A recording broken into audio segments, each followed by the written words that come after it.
That concludes portfolio questions. We now move on to the next item of business, which is a debate on motion 3063 in the name of Murdo Fraser on taxation. And could I ask all members who wish to speak in the debate to press their request to speak buttons. I call on Murdo Fraser to speak to and to move the motion. Thank you. Presiding Officer, tomorrow the Finance Secretary will deliver a historic budget. Historic not just because it will be the first budget delivered by this Finance Secretary, but also historic because for the first time this Scottish Parliament will have substantial new tax powers.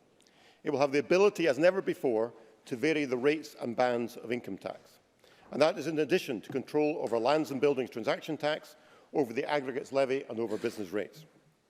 Presiding Officer, in advance of that budget statement, the Scottish Conservatives have a very clear message. We do not believe that families and businesses in Scotland should be taxed more highly than those elsewhere in the United Kingdom. It is time for the SNP to take their hands out of the pockets of hard-working Scottish taxpayers and concentrate instead on measures which will grow the economy and therefore grow the tax base.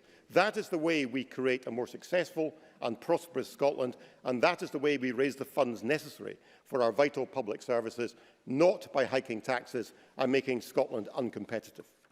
Presiding Officer, the backdrop to this debate is Scotland's economic underperformance. I hardly need to remind members in the Chamber about the extent to which the Scottish economy has been lagging behind that of the rest of the United Kingdom. Despite a shallower recession in Scotland, economic recovery has been weaker than the UK's, and economic growth in real terms has been lagging behind the UK since the fourth quarter of 2009. Today's unemployment statistics tell us that unemployment is higher in Scotland than the rest of the UK and is rising when it is falling elsewhere. Economic activity here is lower, productivity is lower, and business confidence is lower and is now at its lowest point since the 2008 recession. Overall, out of 30 economic indicators, the Scottish economy lags behind that of the UK on 25. And the future prospects look little better. Last week, the EY Item Club published their forecast for Scottish economic growth, suggesting that in the year ahead, it will substantially lag behind the rest of the UK. And only yesterday, with the latest economic commentary from the widely respected Fraser of Allender Institute, stating that Scotland's recent growth rate is 1/3 of that of the UK, and going forward growth will remain below trend and unemployment is likely to rise. And this is even before we consider the consequences, whether positive or negative, from Brexit. Now, the reason all this matters in the context of the Scottish Government's budget tomorrow is clearly stated in yesterday's Fraser of Allender report. And they say, and I quote directly, "With new tax powers coming on stream in April, it is vital that the gap with the UK is closed." And they are absolutely right. Because from April, it is the performance of the Scottish economy that will determine the overall size of the Scottish Government's budget. Happy to do so. John Mason. Thank you. The member talks about gaps, and I wonder if he would accept we're talking about two separate things here. There's economy and taxation. And surely is he not concerned about the gap between the very rich who are not taxed enough and the very poor? Murdo Fraser. I do think there's a certain irony in that intervention from Mr Mason. Mr Mason and I, during the independence referendum, did I don't know how many debates, 30 debates perhaps, around the country to different groups. And Mr Mason was standing in that referendum on a white paper that proposed only one change in taxation. It wasn't a change to tax the rich more, it was a change to cut the rate of corporation tax by 3%, to give a tax break to large businesses. He seems to have changed his tune entirely since 2014, like most of his party. But yes, of course, why not? Patrick Harvey. I'm grateful to Murdo Fraser giving way to someone who never endorsed what was in the SNP's white paper. Can he tell us the UK government has just made tax changes to the personal allowance and thresholds which will make every higher rate taxpayer about £15 a month better off? Does Murdo Fraser really need an extra £15 a month in his pocket when other people are, to coin a phrase, just about managing? Murdo Fraser. Mr Harvey is being ungenerous. He will well know the measures taken by the UK government to more than double the threshold for income tax, lifting millions of families and the lowest paid in Britain out of tax altogether. Our record on that is unsurpassed. So, Presiding Officer, Looking ahead to the Scottish Government's budget, one half of the total funds I'll need to make some progress. I'll give way later if I have time. Roughly one half of the total funds available to the Finance Secretary will come from taxes derived in Scotland. LBTT, the aggregates levy, income tax, an assignation of the partial proceeds of VAT, and of course business rates. And if the economy doesn't grow, then the tax revenues don't grow either. And the remainder of the Scottish Government's budget, the other 50%, comes in the form of the block grant from Westminster, now determined by the fiscal framework negotiated between the UK and Scottish governments. And in terms of that fiscal framework, it is the relative performance of the Scottish economy compared to the UK as a whole that calculates that sum. So if the Scottish economy continues to underperform relative to the UK economy, we in Scotland face a double whammy. We are raising less funds in taxes from here in Scotland, and the fiscal framework means that the block grant adjustment will reduce the amount of money coming from Westminster. The consequence of economic underperformance is less tax revenue to fund our vital public services. And yet, in spite of all, well, I haven't given way to the Liberal Democrats yet, so I'll take Mr Rennie. Willie Rennie. Mr Fraser for giving way. He seems to have ignored the real benefit of trying to boost the skills in Scottish society to try and boost the economy. He only seems to think that tax is the answer for boosting that. Does he not recognise the other side of the equation? Murdo Fraser. I'm so disappointed in Willie Rennie's approach to this particular debate. I remember those heady days when Tavish Scott led the Liberal Democrats and Michael Russell went into the budget negotiations with John Swinney, clutching a piece of paper demanding a 2% cut in income tax. A cut in income tax. What a shame that under Willie Rennie, the Liberal Democrats have lurched to the left and are now demanding an increase in tax instead of a cut like Mr Rumbles was demanding all those years ago. So what the SNP seem to have as a plan is to hit Scotland with a £1 billion surcharge on families and businesses, which will make Scotland the most highly taxed part of the United Kingdom over the next 4 years. Next year alone, the Nationalist decisions will add an extra £212 million onto the country's tax burden, a figure that will increase in every year until 2020-21. Now, as I've said earlier, the UK government is already on track to double the personal allowance for income tax, lifting millions out of paying income tax altogether and helping the lowest paid. But the SNP want to see taxpayers in Scotland hit with higher charges than the rest of the United Kingdom. And because of the interaction with national insurance, this means that the marginal rate on Scottish workers earning just above the higher rate threshold will become 52% of their income, creating a clear tax differential with the rest of the United Kingdom. Now, the SNP approach might be understandable. If this change to personal taxation was going to raise hundreds of millions of pounds. But in the first year of operation, the maximum sum likely to be raised is just £130 million. Is it really worth, for that sum of money, sending out a message that Scotland is an expensive place to live, to work and to do business? Is it really worth it to make Scotland the highest tax part of the United Kingdom? And we've already heard, Presiding Officer, from Scottish businesses their concern that they will have to pay a Scottish supplement to attract the best talent here to compensate for these higher tax rates. The same must surely apply to our public services, where already the NHS in Scotland is in competition with the NHS down south for top consultants, and our universities are in competition with universities down south for top academics. What assessment has the Scottish Government made of the additional cost to the public sector from these tax rises? The reality is they will raise very little money and are likely to do substantial damage to the economy as a result. Presiding Officer, it is not just on personal taxation where the SNP have got it wrong.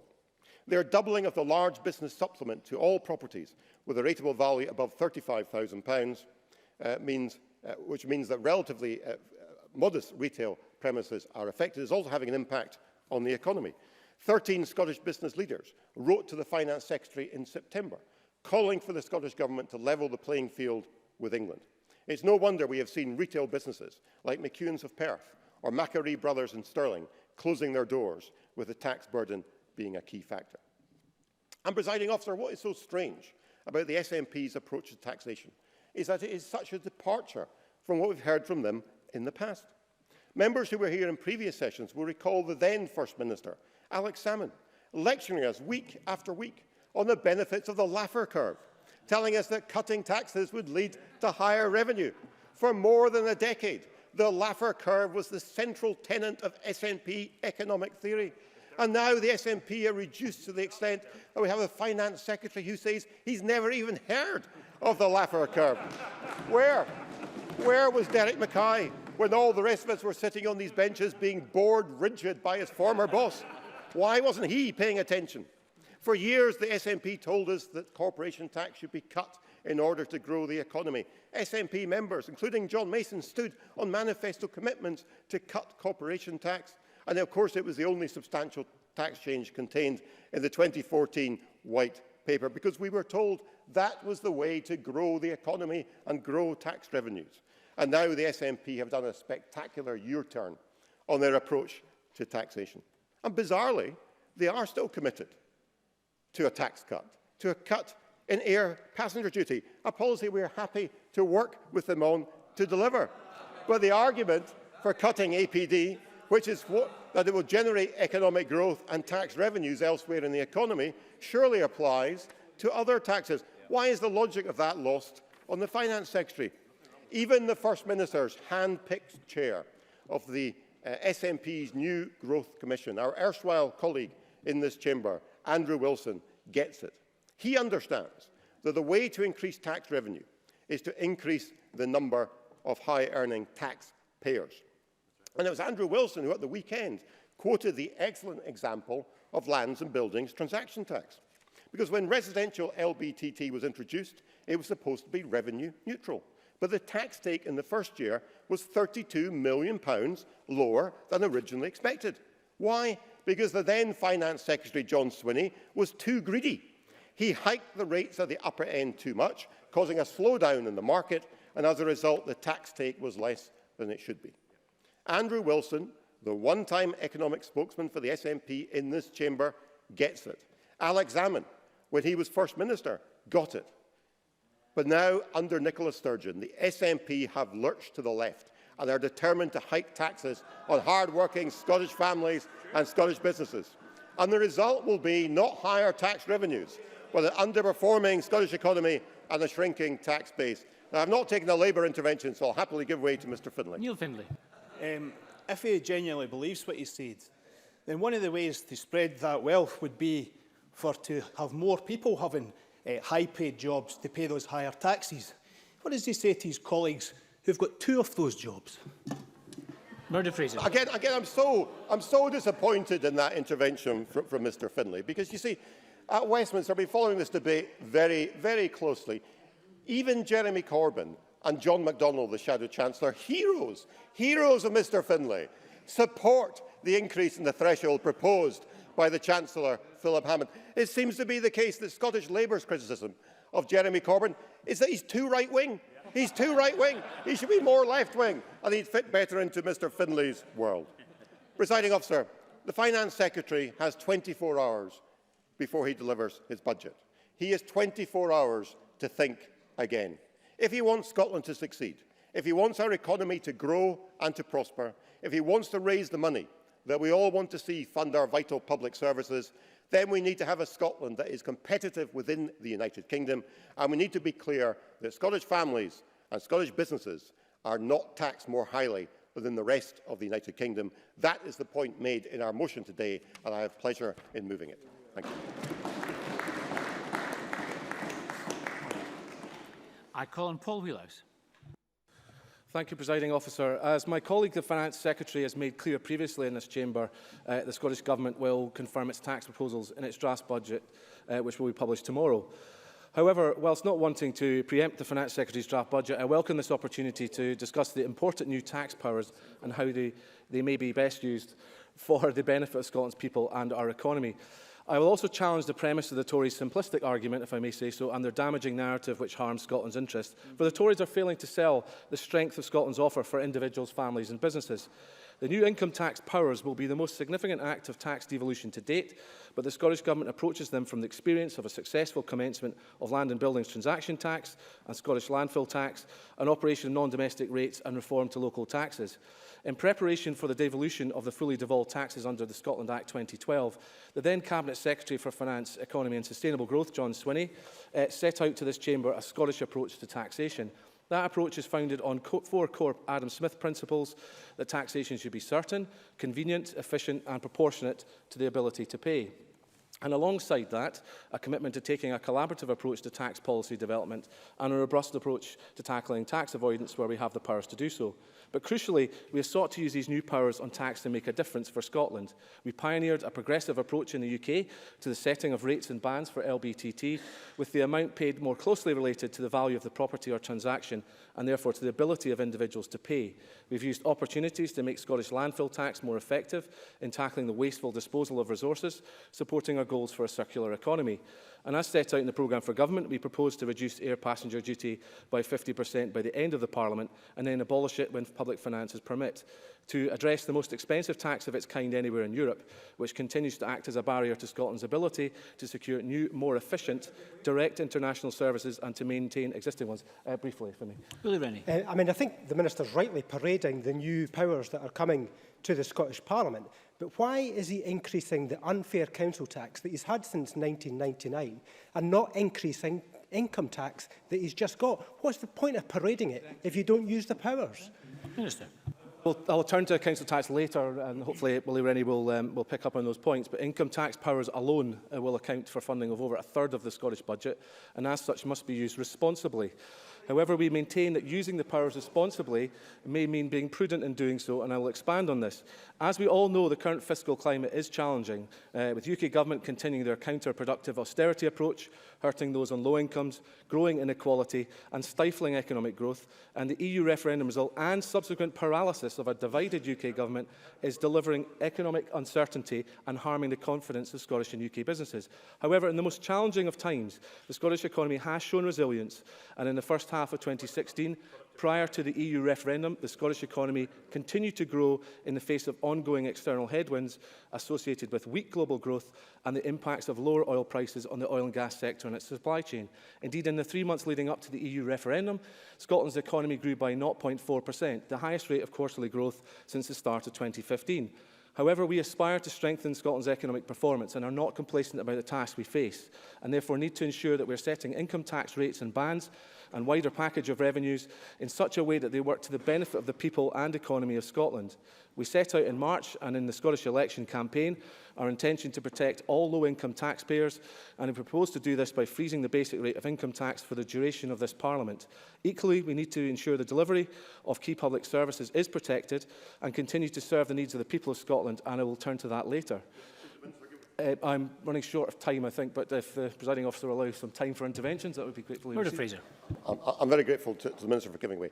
Does he agree with the basic proposition that has been set out by the former First Minister Alex Salmond, by Andrew Wilson, who chairs the Scottish Government's Growth Commission, that if you lower taxes and stimulate the economy, you can increase your tax take? Does he believe that? Paul Wheelers. Minister. Well, I'm actually trying to set out our understanding of that very point, that by looking at the package of with the presiding officer, with the package of tax and revenues across the Scottish economy, we can have a more competitive economy. And I would just encourage Murdo Fraser to pick up on the points I'm about to make. We're therefore also proposing to prioritise revenues and the protection of public services ahead of Westminster's path of, instead of Westminster's path of offering substantial tax cuts for those who least need one. With regards to our existing powers, we remain committed to competitive business rates, a key part of our package to support enterprise, giving Scotland the most competitive business rates in the UK for a vital SME base. The Small Business Bonus Scheme has already saved businesses over £1 billion cumulatively, and next year will be expanded to lift 100,000 premises out of business rates altogether. Further proposals for 2017 will be confirmed by the Cabinet Secretary tomorrow, taking account of the revaluation, while an external review under Ken Barclay is exploring how rates might better reflect economic conditions and support investment and growth, and will respond swiftly when that report's in the summer. Our reforms to council tax that build on the recommendations of the Cross-Party and Cross-Government Commission and Local Tax Reform will protect household incomes, make local taxation fairer and ensure local authorities continue to be properly funded while becoming more accountable. But after these reforms, I'm struggling now with time, if the member can be brief, please.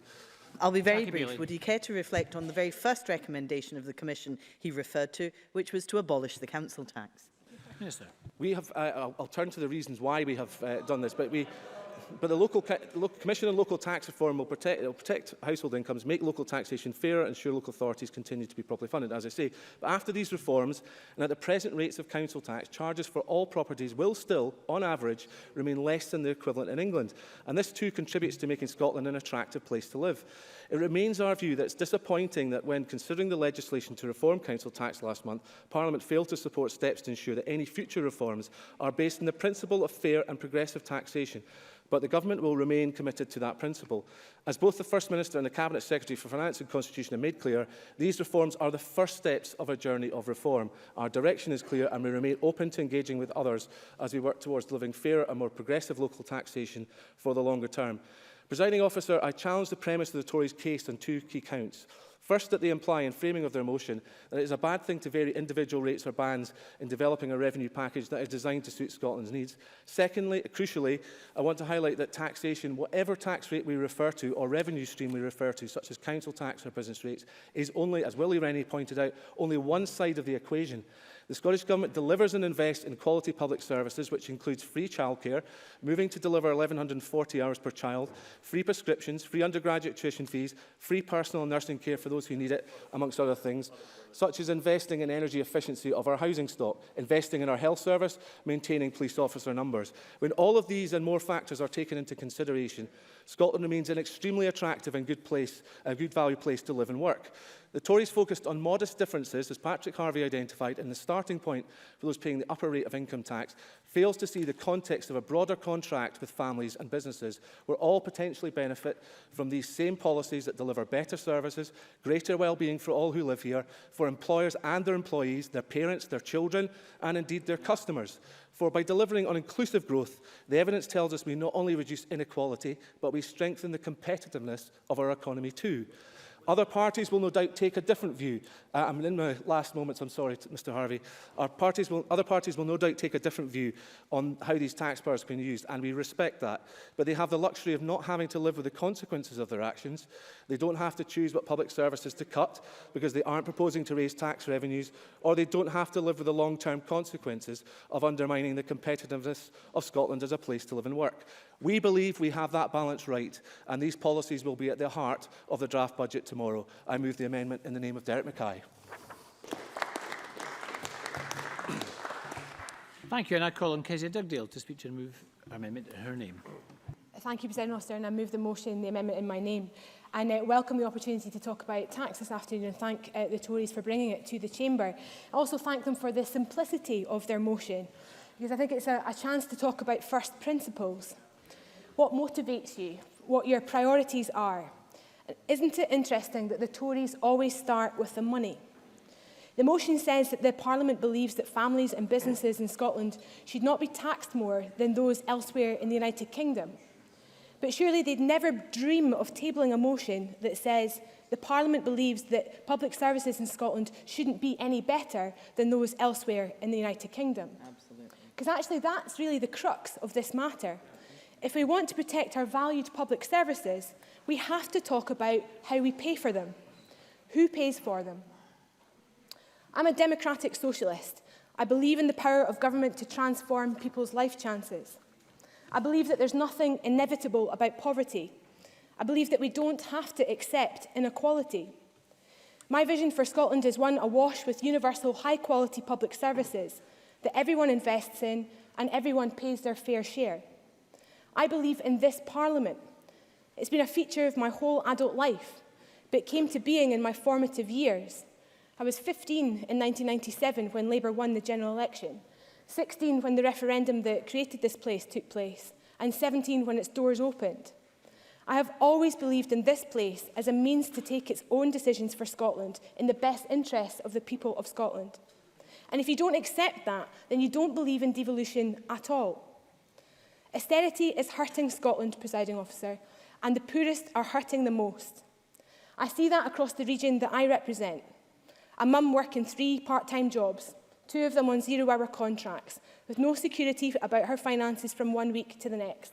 Her bus fares and train fares going up, but her wages have been frozen.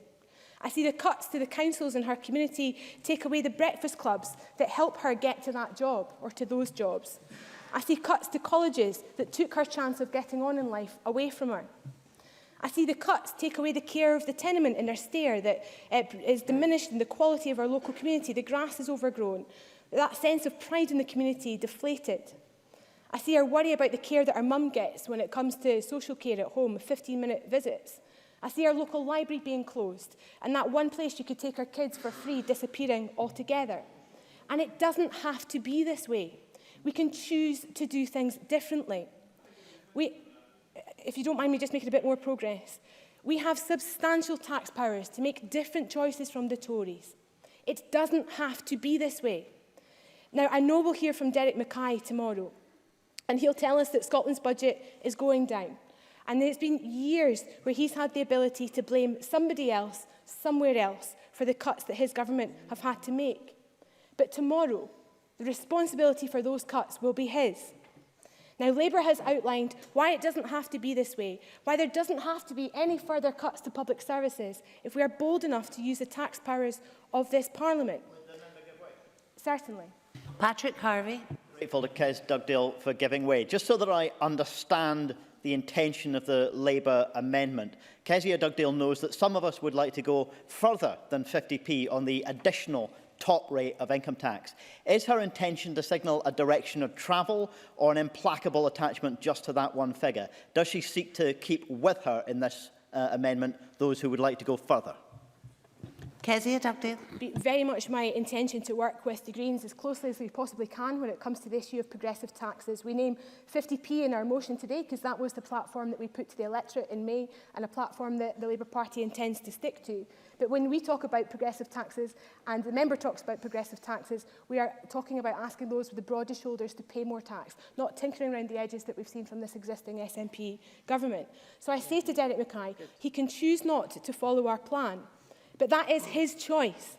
And every single cut that comes tomorrow, that trickles down to those towns and communities across Scotland, it'll be an SNP cut. And that's the responsibility that he bears. Mr Briggs. Miles Briggs.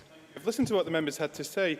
How does she then square the fact that she supported council tax changes, which is going to see the city we represent have over £38 million taken away from it by 2021 to help fund schools which we both want to see refurbished and rebuilt? How does she square that?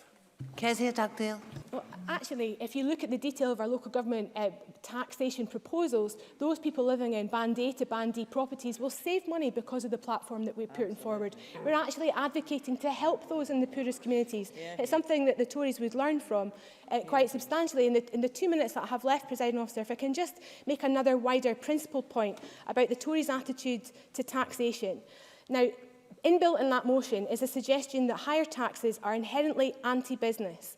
And I would refer Murdo Fraser to a tweet that Stephen Boyd has just put out, where he has published a table of income tax rates across countries around the world that show substantially higher income tax rates in countries with economies that are very prosperous and booming, far more so than Scotland or indeed the UK economy. So I would take that on in principle, but also in practice as well. I spend a lot of time travelling the country talking to businesses and business leaders, listening to their concerns. And it's fair to say that their priority concern is always instability. They worry about Brexit. They worry even more so about a second independence referendum. But after you get past those constitutional questions, what they tell me they worry about more is skills. They want skills and a skilled workforce for the future. And the reality is, in this city, many of the jobs that people in poor communities do will either go overseas or they will be automated. There is no future for Scotland in low-paid, low-skilled work. We have to invest in our people. The means by which we do that is to invest in education, which is why I take the Chamber Presiding Officer to our amendment, which advocates a 50p top rate of tax. And quite frankly, I don't know where the SNP sit on this. I've heard Nicola Sturgeon say she supports it in principle. I've heard her say that rather than it be radical, it's reckless. That rather than it's daring, then it's daft. I've no time left. But what she can't avoid is the fact that the STUC remarked on how hugely disappointing it was to see a party that parades as a party of the left abandon a serious opportunity to advocate progressive taxes that would make a difference. To conclude with a simplicity, Presiding Officer, this is ultimately about fairness. I pay less as a percentage of my income in tax than I did when the Tories came into power in 2010. I pay less tax now, and I come to this chamber to seek to represent people in the poorest communities who are suffering from the cuts that his government and his party are making. So just to conclude, Presiding Officer, the way to do this is to vote for a 50p top rate of tax, and I move the amendment in my name. Can I remind people that we are so tight for time that anyone who goes over time, it will be coming off speakers from their own group. Very, very tight. Patrick Harvey, please, no more than 7 minutes to speak to and move Amendment 306 3.4. Thank you very much, Deputy Presiding Officer. And can I most sincerely welcome the debate that we're having today and thank the Conservatives for bringing it. I'm laying that on thick because it might be the only nice thing I have to say about the Conservatives for the rest of the afternoon. But in the context of a constrained budget process, we have less time and depth in which to scrutinise the budget this year than we should have, as we all are aware. I think it is welcome that we have this additional debate the day before the budget itself is published. However, the Conservatives' motion itself appears to me to assert a point of principle that people in Scotland shouldn't pay more tax than in the rest of the UK. And it seems to me that if that is being put forward as a point of principle, it is absolute absurdity. If that principle applies, then there must be an equally strong principle applying south of the border that people in England shouldn't pay any more tax than people in Scotland, or in Wales, or in Northern Ireland. In essence, they are arguing against the devolution of tax powers that they themselves have voted for. The current framework, I would say, is far from perfect, but it does allow the Scottish Government, the Welsh Assembly, the Northern Irish Assembly and the UK Government, respectively, to make tax decisions for Scotland, Wales, Northern Ireland and England. The Tories are involved in designing this system, so they cannot now credibly demand that the different jurisdictions shouldn't be allowed to use the powers that they've been given. I wonder if the Tories have reverted back to their position pre-1997, when they argued for a no vote. Not just no to a Scottish Parliament, but no to any form of tax powers either. I thought the Conservatives had acknowledged since then that they got that one wrong. I'll happily give way. Murdo Fraser. With all respect, I think Mr Harvey is being a little bit silly in this debate. Surely the point is we now have a choice. We can make different choices. The choice we think on this side of the chamber we should make is not to have taxes higher in Scotland than elsewhere in the UK. It is open to other parties to put forward their choices. Surely that's a healthy thing.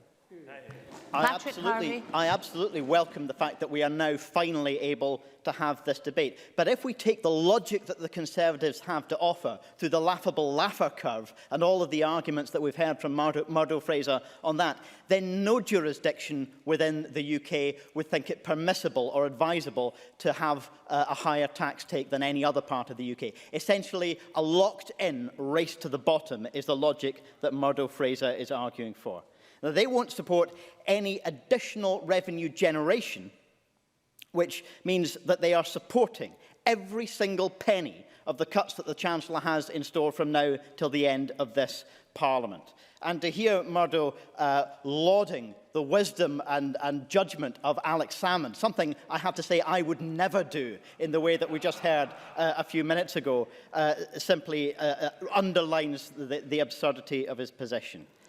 Now, the SNP's plans involve a very modest increase in revenues. And it now appears that in the light of increases in inflation, which everybody is predicting, that increase in revenues may be eroded. It may be less than even the SNP have been predicting. So they too, if they're unwilling to shift from that manifesto position that was written many, many months ago, if they're unwilling to shift from that position, they too will bear responsibility for the bulk of the cuts that are to come, in particular those at local government level. And can I remind Mr Wheelhouse that it is not only the party in government in this chamber that has to live with the consequences of decisions that are taken here. Everybody in Scotland will be living with the consequences. And local councillors, our colleagues in every political party across Scotland, will be living with the consequences if we hand on the kind of cuts to local government budgets that have been predicted under SNP plans to date.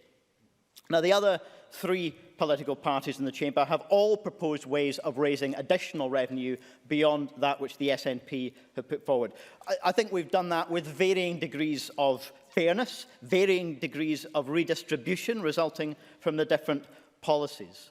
And that comes on to my third point. Beyond tax principles and beyond tax revenues to come, the need for progressive taxation as well. The UK government's budget has had a deeply regressive effect. It takes significant amounts of income away from the poorest third of society, and those, Mr Fraser, are the people whose pockets are being picked by the UK government.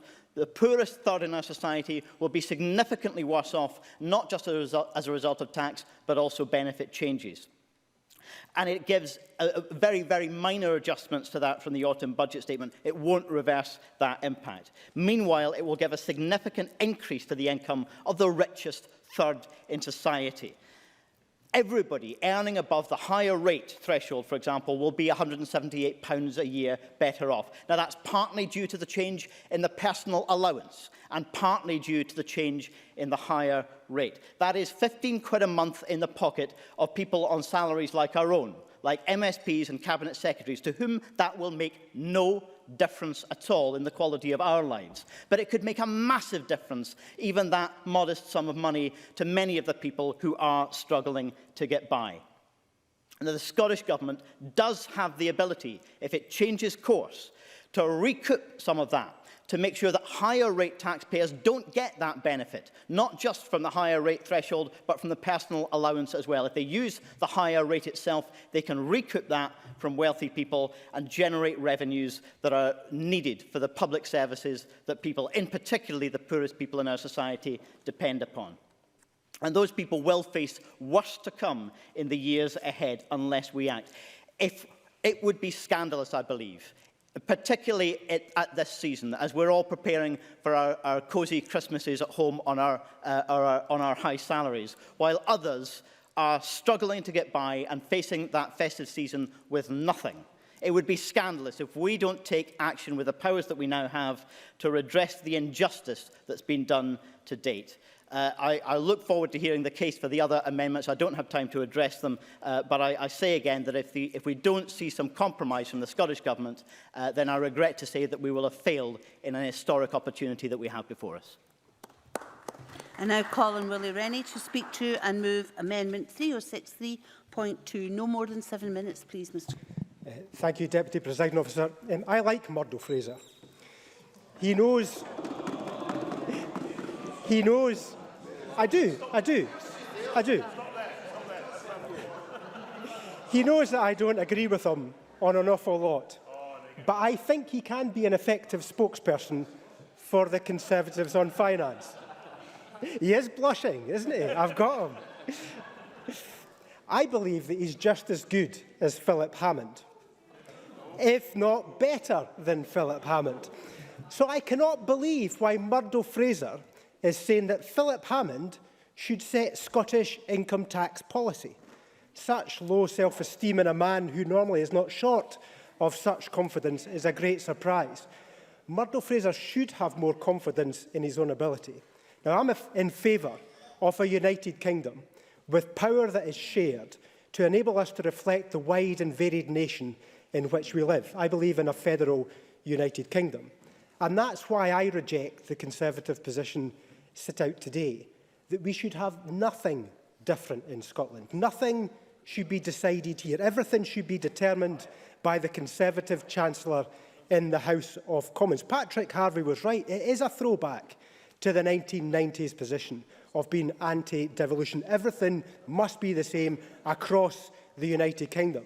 But it is worse than that.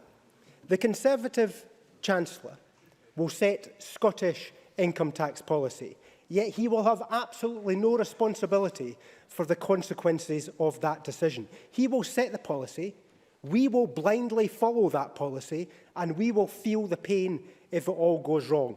I believe that's an abdication of responsibility, and that's why I reject the Conservative motion today. The second flaw in the Conservative argument is that all tax increases are negative and have no benefit for the economy. That seems to be what they are arguing. Listening to the Conservatives, you'd think the only way to boost the economy is to cut tax. I do favour cutting taxes, and I know Murdo Fraser took credit for the increase in the tax thresholds that only the Liberal Democrats had in our manifesto in 2010. But he took credit for that because he was right.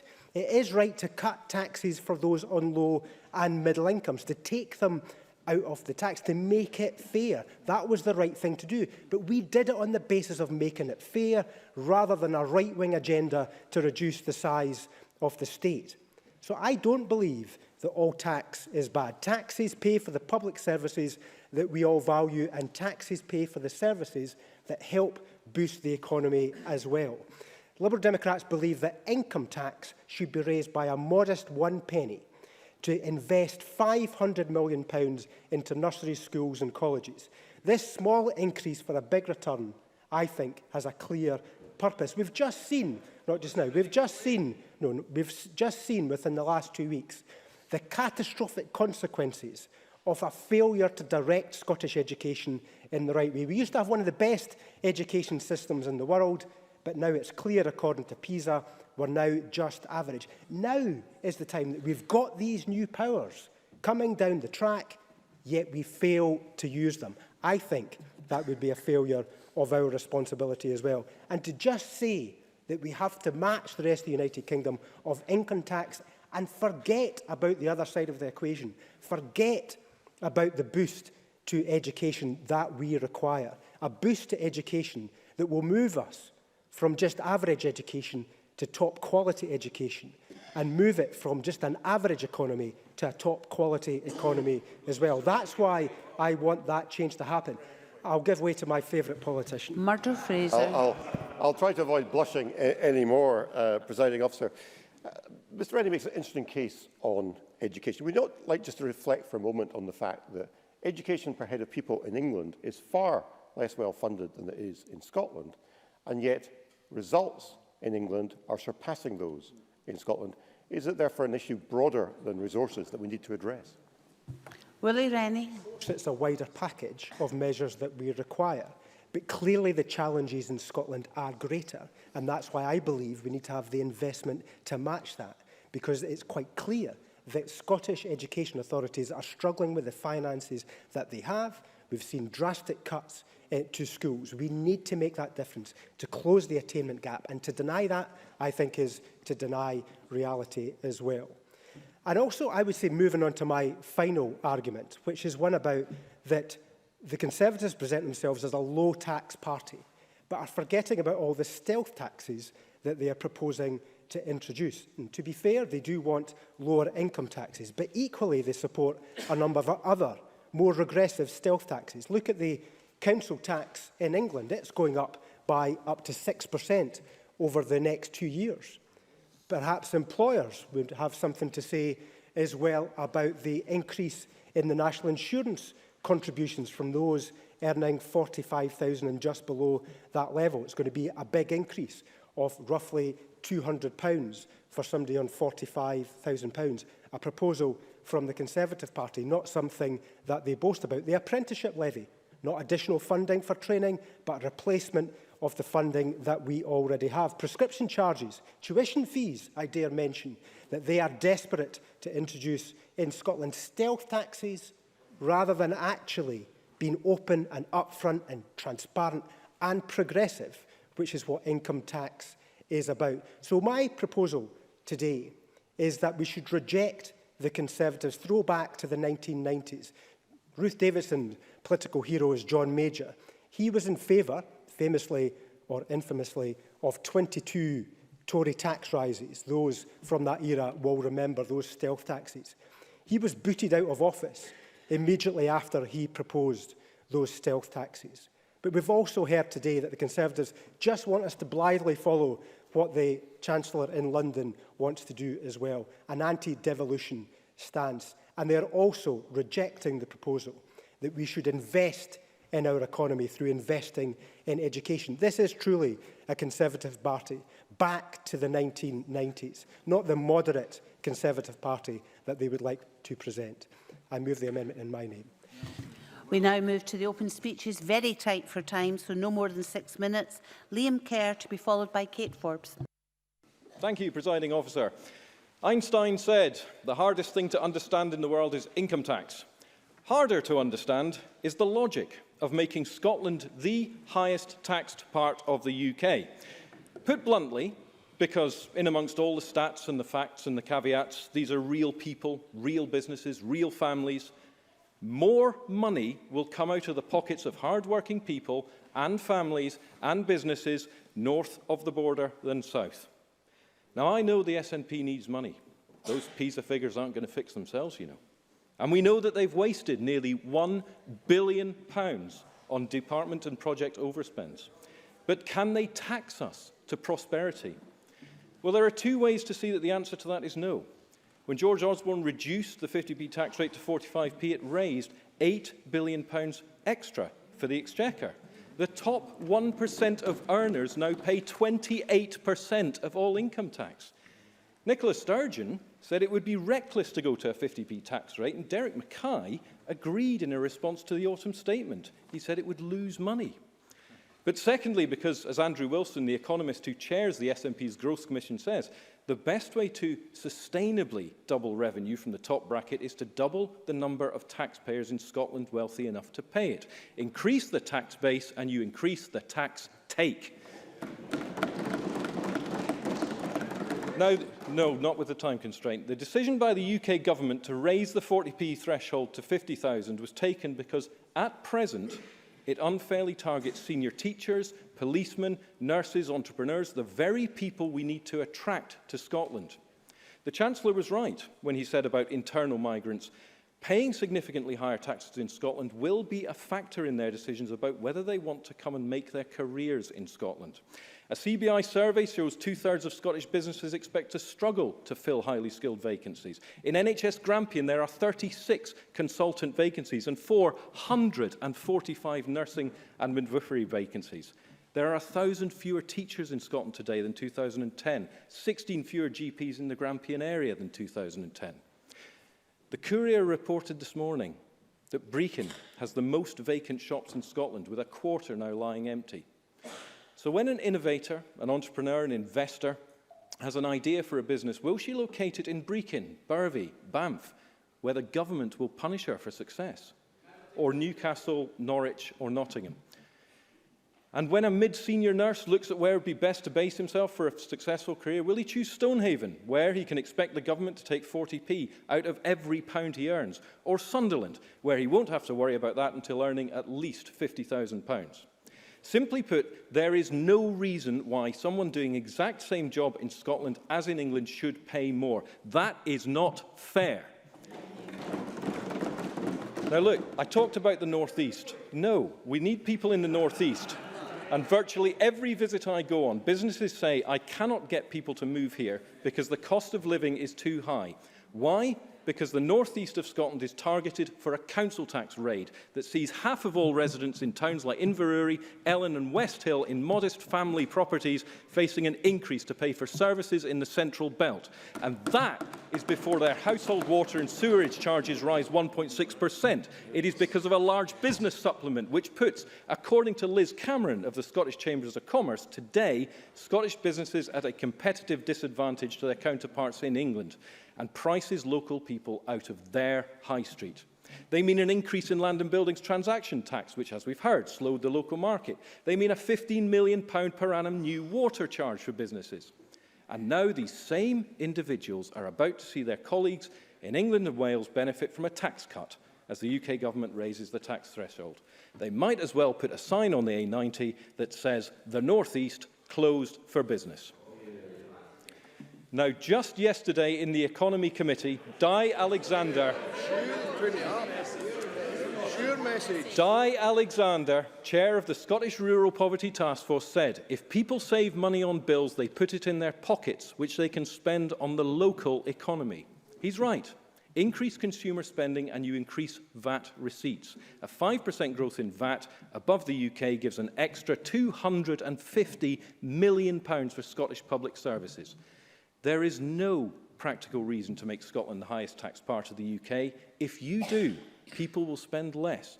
Prices will go up, people will leave, jobs remain unfilled, services suffer, tax take goes down, and ultimately we all lose. Presiding Officer, families and businesses in Scotland should not be taxed more than those elsewhere in the UK. You do not raise money by endlessly taxing people more heavily. You do not make the wealthy shoulder more of the burden by punishing them, but by encouraging them to generate more and to live and work here. It is unacceptable to demand that middle-income earners shoulder ever more of the burden of running the state simply to pursue an ideological obsession. If this government really backs progressive taxation, if they really want to promote aspiration, promote Scotland as a place to invest, to do business, to live, then they would be backing the UK government's plan to increase the 40p tax threshold. But they aren't. And that, my friends, tells you all you need to know about this Scottish government and its attitude to the hard-working people of Scotland. Kate Forbes, to be followed by Jackie Bailey. Thank you, Presiding Officer. Before I begin, let me just say that I'm the PLO to the Cabinet Secretary for Finance. So 6 minutes to speak on taxation, Presiding Officer, is a much nicer proposition than sitting through hours of tax exams, and I speak from experience. As waves of political regimes have come and gone, altering and changing tax to suit and advance their political agendas, layers upon layers of tax legislation have built up into the exam subject of every poor trainee accountant's nightmare. But perhaps that's not as much of a nightmare as getting basic arithmetic embarrassingly wrong on the first pages of a public report like the one the Tories released this week, which told me less about Mackay's millions and more about how the Conservatives can't count, which might be why they haven't counted how much a dual-earning couple with 3 children are set to lose under this UK government, according to the Resolution Foundation, which is over £3,000. So indulge me if I simplify tax for my own sake and for the Tories.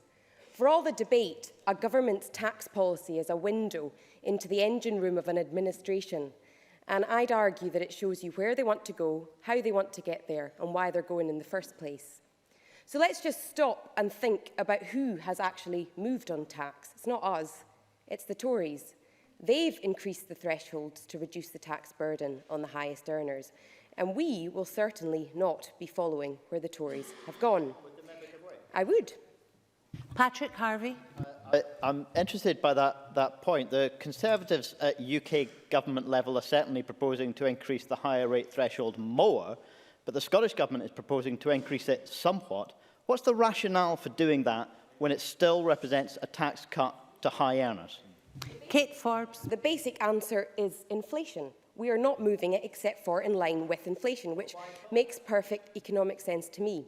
But neither are the majority of Scottish voters following where the Tories have gone, as they delivered a resounding verdict on the Tories' tax plans in the elections by returning a third SNP government. I'm really limited on time, sorry. That there should be tax differences between Scotland and the rest of the UK should hardly come as a surprise. In fact, the Conservatives have had since November 2014 to adjust to the notion of devolution of tax powers, when the Smith Commission recommended that this Parliament should have the power to set taxes. And in fact, they've had even longer, since 2010, to adjust to the idea that their Westminster colleagues believe that fairness comes in the form of inheritance tax cuts for millionaires and those comfortably living in higher tax brackets. Since 2010, the only income tax rate the Conservatives have cut is the additional rate, from 50p to 45p. I told you tax was a window into political priorities. The Resolution Foundation estimates that Tory policies announced since the 2015 election mean that the poorest 10% of households will lose on average around £400 a year, whilst those in the richest 10% of households will gain around £200 a year by 2020-2021. There's also a subtle hypocrisy in the Tories' outrage and accusations. Firstly, they are, of course, as Willie Rennie has pointed out, the party of hidden taxes. They tax the sick with prescription charges, they tax emergency services with different VAT arrangements, they tax learning with university fees. So if you want to talk about economic growth, that's absolutely fine. So do I, with one additional word, and that is sustainable. Sustainable economic growth, not growth that widens the gap or growth that entrenches poverty, or growth of the bank balances of a handful. Let me quote Helen Barnard, again from the Joseph Rowntree Foundation. The UK economy is not working for low-income families. The economy has been growing since 2010, but during this time, high rents, low wages and cuts to working age benefits mean that many families, including working households, have actually seen their risk of poverty grow. That's two types of growth. The second hypocrisy is that the UK government claimed to support businesses. All businesses or just big global businesses? They can't even provide certainty around the single market right now. So for all their talk about lower income and corporation taxes, the Westminster government goes nowhere near supporting businesses like this government does, particularly small and medium-sized businesses, which are the backbone of Scottish society. We've promised to expand the small business bonus scheme and lift 100,000 properties out of rates altogether. So the thing is, if I learned anything in those painful tax exams, is that tax is only ever one side of the balance sheet, and we can choose what goes on the other side. Not that there is another side to this motion, it is, as Kezia Dugdale said, only concerned with money. But this nation now has the powers to turn the tide of the Tories regime in Westminster, and that is precisely what we intend to do. Thank you. Jackie Bailey, followed by Ivan McKee. Thank you, Presiding Officer. At the heart of this debate is the very essence of the devolution settlement. This Parliament was created to reflect the views of the people of Scotland, to bring decision-making closer to home. A democratic Parliament with a voice to shape Scotland and a voice for the future. A Parliament now with more power than we have ever had before. And nowhere is that more evident than our new financial arrangements, because now is the time for real grown-up politics. We're no longer just spending the money that somebody else gives us. We have responsibility for raising much of that money too. So balancing our budget just got much more complicated. But these are our choices to make. There is no one else to blame. Politics, after all, is all about choices. The SNP government tomorrow will set out their choices. Their budget is likely to be an austerity budget, passing on Tory cuts instead of using their new powers to invest in the future of our country. But I live in hope that I am wrong, although I'm not holding my breath. Well, I look forward to that, and I will hold the Cabinet Secretary to account on that. Because when we voted to establish the Parliament, we voted for it to have tax-varying powers. I know the Tories campaigned against devolution. It might be uncomfortable to remind them of that. But you know, devolution was about doing things differently if we chose to do so. Scottish solutions for Scottish problems was the mantra of the day. But the premise of the Tory motion before us is that everything must stay the same. We need to choke on their austerity plans and not do anything to help the poorest in our society, or the jams they're just about managing. We've not to have better public services. We've not to aspire to do more. Now, I remember the Tories set 2 fiscal rules under their former Chancellor. They failed to meet either of them. So what does the new Chancellor do? He simply replaces them with easier targets.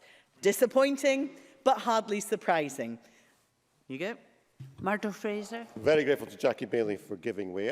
As she knows, Jeremy Corbyn supports the Tory Chancellor's increase in the threshold for the 40% rate. Does she also think that Jeremy Corbyn is too right-wing? Jackie Bailey. Let me say that is certainly not what I think, but can I just say to you, he would respect devolution. It's about time the Tories did too. But you know, the barefaced cheek on the part of the Tories is quite astonishing, given that the cut to the Scottish budget shows this year a 3.5% real terms decrease, expected to be a cut in the order of over £1 billion over the course of the Parliament. So the Tories may be content to pursue austerity policies, hurting working people and families across the country. But you know, it's really audacious to suggest that air passenger duty is cut. A tax cut for frequent flyers. And in that, they join with the SNP in a new taxpayers' alliance because they want to do the same thing. But you know, you need to tell us what you will cut due to the loss of revenue. Let me turn to the Scottish Government. I'm disappointed that the SNP talk about being progressive, but don't act that way. Here's the opportunity to end austerity, to stop the cuts, to make different ideological choices to the Tories. And I don't have time. I'm an eternal optimist, and I hope that Derek Mackay steps out of John Swinney's shadow and refuses to be a conveyor belt for Tory cuts. I hope we see boldness and leadership, rather than the SNP meekly following the path set out for them by the Tories. If the SNP were growing the economy and growing the tax base, I might have more sympathy. But the truth is, the economy is stagnating. Virtually all forecasters have downgraded their forecast for economic growth. The rate of growth in Scotland less than that in the rest of the UK. The same is true across a range of economic indicators. We've missed our productivity target. We're likely to miss our export target. Today, we find that economic inactivity is rising yet again. And a key determinant of future revenues is, of course, wages. It must be very worrying for the Cabinet Secretary that wage growth has slowed and is less than the rest of the UK. Presiding Officer, the greatest investment you can make in growing the economy is to invest in its people. The better skilled, better educated, the higher paid is the workforce. That's why we want a 50p top rate of tax for those lucky enough to earn over £150,000. Every penny raised to be invested in education so we can start to build that economy of the future. Let me say to the SNP, they will unveil their budget tomorrow. This is Derek Mackay's first budget as Finance Minister. Will his approach be to nurture and grow the economy and public services, or will he follow in the footsteps of John Swinney and slash and burn? Well, let me remind the Chamber that actually the Finance Minister has form. In Renfrewshire Council, when he was the leader there for 4 years, he cut and cut and cut again. Over £5 million in education cuts, cuts to teachers, cuts to classroom assistants, cuts to pre-5 education, cuts to school transport, similar range of cuts in social care. In fact, 6 pages of cuts from Derek Mackay when he was the leader of Renfrewshire Council. But let me say to him, it's not too late. Derek Mackay does not need to be Scrooge at Christmas. He has a choice. He can bring forward an anti-austerity budget, a progressive budget, a budget that helps all of Scotland. But if he brings forward a budget of cuts, then make no mistake, Presiding Officer, these won't be Tory cuts, these will be SNP cuts, and tomorrow will be interesting indeed.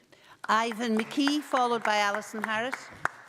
Thank you, Presiding Officer. Before I begin, I'd just like to remind the Parliament of my role as the Parliamentary Liaison Officer to the Cabinet Secretary for the Economy, Jobs and Fair Work.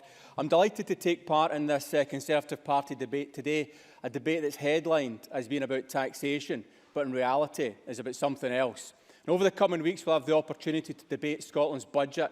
The various parties in this place will repeat oft-used lines, manifesto commitments and policies. Many will also do so today. But this afternoon, Presiding Officer, I want to focus on the issue that lies at the root of this Tory motion before us. Because this motion doesn't seek a debate on taxation. It doesn't challenge taxation decisions made by this government. It doesn't attempt to comment on the programme for government this SNP was elected on in our manifesto. And it doesn't propose alternative tax policies and argue for their adoption. It simply states that Scottish taxation policy should be no higher than elsewhere in the UK. And in doing so, it advances the proposition that Scottish taxation policy should be tied to the taxation priorities and policies of the UK Government. And whatever we decide to do in Scotland should be constrained by Tory policies in Westminster. It seeks to remove from our Scottish Parliament the flexibility to raise more where it makes sense and to incentivise where needed. It seeks to undermine the concept of a distinctly Scottish approach to taxation. It seeks to constrain the ability of this Parliament, the Scottish Parliament, to decide upon and to implement taxation policies in Scotland distinct from those at Westminster. Because in their hearts, the Tories have no interest in a distinctly Scottish approach to taxation, but Scotland, through the ballot box, has made its views clear, giving this government the mandate to forge a different Scottish path. In Scotland, 100,000 small businesses benefit from the small business bonus, part of a distinctly Scottish approach to taxation. We see council tax bills in Scotland lower than in the rest of the UK, and now with higher value properties carrying more of the burden than is the case in the South, part of a distinctly Scottish approach to taxation. Neil Findlay. He mentions the small business bonus.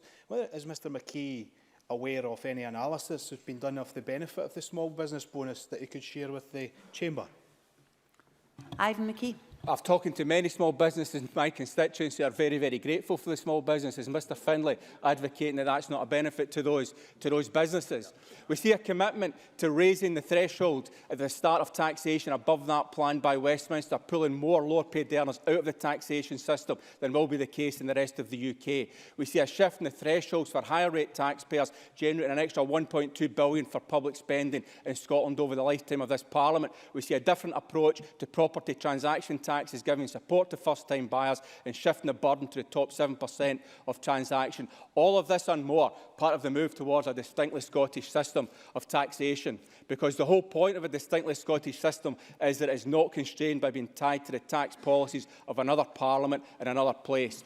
Presiding Officer, the current devolution settlement limits our fiscal policy in so many ways. It denies us the ability, for example, to decide on corporation tax rates for Scottish businesses, preventing us from raising funds for investment where appropriate or providing focused support to businesses where needed. It prevents us from designing taxation policies to support our industries, be that oil and gas sector or emerging industries such as renewables. It denies us the opportunity to vary rates of national insurance for employees or employers alike, whether to incentivise job creation or to support extra investment in public services. It even denies us the power to define income, preventing us from legislating for tax on savings and constraining our ability to coordinate income tax with dividend tax, severely restricting our ability to shift the tax burden to top earners. In short, the tax power we enjoy are limited, partial and far from what is necessary to enable us to drive forward our economy in the best interests of the people and businesses of Scotland. But even those limited taxation powers are too much for the Tories. The Tories, through this motion, show their true colours, laid bare as their desire to constrain the powers of this place. Never mind developing taxation policy specific for your needs and priorities. Scotland, just go back to eating your cereal and leave the hard sums to somebody else. That, Presiding Officer, is why the party opposite will never occupy these benches, because the people of Scotland understand that their commitment to devolution, their commitment to standing up for Scotland is only skin deep. The Conservative and Unionist Party. Imagine, and I know it's difficult, but just imagine Ruth Davidson and Murdo Fraser drafting a Scottish budget. The hotline to number 11, ringing off the hook.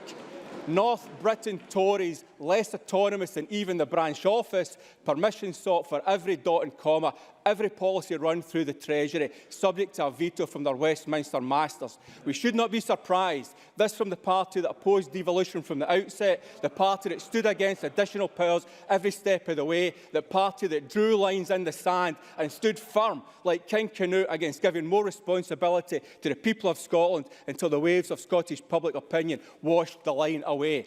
Now we see exposed the Tories unwilling to trust the people of Scotland to make fiscal decisions for themselves, and the people of Scotland, in return, unwilling to trust the Tories to have their best interests at heart. Vote for the amendment in the name of Derek Mackay and reject this Tory motion. Thank you. Alison Harris, followed by John Mason. Thank you. As a chartered accountant, in my life before I entered this Parliament, I know very well the consequences of increased costs on business and the effect that these have on the ability of business to create jobs and prosperity. And as a working mother, I am very well aware of the stresses of increased demands on family budgets. Deputy Presiding Officer, this government is taking decisions that are damaging to both business and to families. And my fear is that unless they drop their anti-business agenda, the situation is only going to get worse. Business must be competitive and able to compete on a level playing field. Compared to other parts of the UK, how does Scotland's economy fare under the SNP? Growth in GDP, barely half of that of the rest of the UK. Business confidence, lower than other parts of the UK. Inward investment, falling by almost 10% in 2015-16, whilst in the rest of the UK it rose by over 11%. Financial services. Well, to quote the director of the Institute for Public Policy Research in Scotland, speaking to the Finance Committee on the 16th of November, in the financial services sector, we have seen the withdrawal of high-skilled jobs from Scotland to elsewhere in the UK. Retail sales falling, earning the comment from the director of the Scottish Retail Consortium that the SNP needed to keep a firm grip on personal tax rates. And only last weekend, a major Scottish newspaper was reporting that Scottish businesses are in limbo and putting investment plans on hold as they nervously await possible tax hikes in 2017. Tax hikes, not from Westminster, but from homegrown tax hikes, conceived and hatched here in Scotland by the SNP. New provisional levels of business rates will do nothing for the competitiveness of Scottish companies.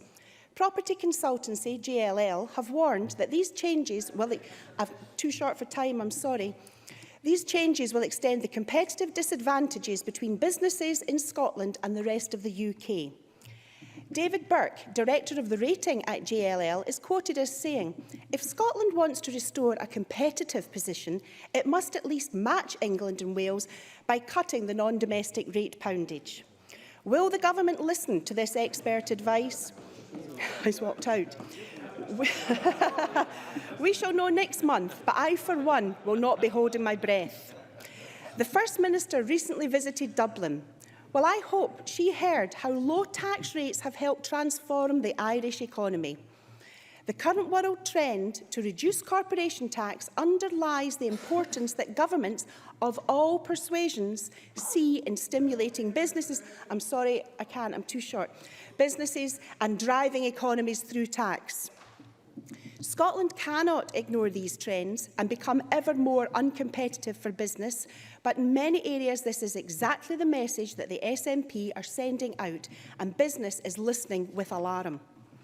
Is it any wonder that business start-ups lag behind any other areas in the UK, and companies that at one time would have registered here in Scotland and been proud to help contribute to the Scottish economy are now registering in England?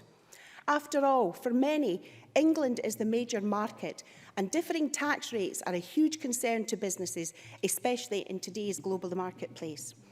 Now, as an accountant, I know the differences between tax regimes in Scotland and England will inevitably create complexity and additional cost for business.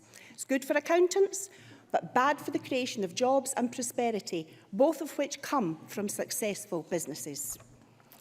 Turning now to personal taxation. The policy of the Scottish Government to freeze the higher rate tax threshold will lead to over 350,000 Scots with less take-home pay than their peers doing the same job in England. 130 million taken out of the pockets of hard-working families by the SNP. What message does that send to our skilled workers our economy needs? To the dedicated senior teachers, the nurses, the doctors, the police officers, to those involved in medical research, doing fantastic work to find drugs to eliminate the scourge of cancer. People with such expertise and skills that other countries are determined to attract. Many will perceive that Scotland does not value such people, dismissed by the SNP as the better off, and undeserving of the same incentives being given by the UK Government. I'm sorry, no, I need to keep going. Kenneth McEwen, Tax Director at Henderson Logie, wrote recently in The Scotsman of the risk of many of Scotland's top earners moving south. Hit by higher personal taxes, higher household taxes, with increased costs of the land and buildings transaction tax, hitting many residential properties, particularly in places such as here in Edinburgh. Increases in council tax hitting not only families in larger properties, but those occupying homes in bands E and F. So much for a Scotland that welcomes and nurtures the best and the brightest. So much for keeping Scotland competitive. Will the government listen to the SNP economist Andrew Wilson on the need to incentivise people, and when he reminded us that changes in the tax can lead to less revenue, as is the case with the LBTT? Or will his be a lone voice? Well, I'm glad to say that the message that my party is sending out is very clear. It is that Scottish people should not be penalised by the actions of the SNP and should not pay more taxes than people living elsewhere in the UK. I fully support this motion. John Mason, followed by Richard Leonard. Well, thank you, Presiding Officer. I'm delighted to speak in this debate on taxation and also delighted to follow my fellow CA, the only two of us, I believe, in this chamber. But I have to say my views will be slightly different from her because I believe that taxation is a very good thing. Taxation is what makes our society civilised and contrasts us with the law of the jungle, where the strong get stronger and the weak are abandoned. Because of taxation, we have a National Health Service, free school education, roads, railways, police, ambulance, fire services, army, navy, air force. Because of taxation, we have a court system, social work services, and local services like parks and refuse collection. The list could go on, but I hope I've said enough to show that I am very enthusiastic about taxation. On a personal level, if you're thinking about buying a house, you start by thinking how big it needs to be and where it should be. You should not start by thinking how you can outdo your mates and show off how your house is better than theirs. Similarly, at a national level, when we talk about taxation, our starting point should be what services do we want and need, and therefore what level of taxation do we need. Our starting point should not be comparison with our neighbours, even though I accept that that can be a relevant factor. As our society has grown and developed, we have wanted and need more public services. Care for the elderly and children is now seen as a shared societal responsibility, not just a duty on an individual family. So it seems logical to me that as our needs and demands increase, so our level of taxation needs to increase to pay for these. Now, to be fair to the Conservatives, they do raise a valid point that we have to think, how do our taxation levels compare to our neighbours? If our taxation is higher and our public services are better, then richer people may possibly leave as they need less public services and may not be willing to pay the tax. So I accept we cannot ignore taxation levels in England, the Netherlands, the United States, Australia, or other countries which might attract our people. But having been on the Finance Committee previously, there was fairly widespread agreement from the experts that a couple of percentage points difference in the tax rates between Scotland and England was unlikely to mean many people moving location of their home. Why do people choose to stay in Scotland, come to Scotland and live in Scotland? Well, there are many factors. They have family close by, the friendliness of the people, their jobs are here, there are good public services, be that schools, universities, the health service. Yes, taxation can definitely be a factor, but it's seldom the main one. Similarly for businesses. They will locate close to customers, where there is an educated workforce, good transport links. Again, taxation will be a factor, but only one amongst many.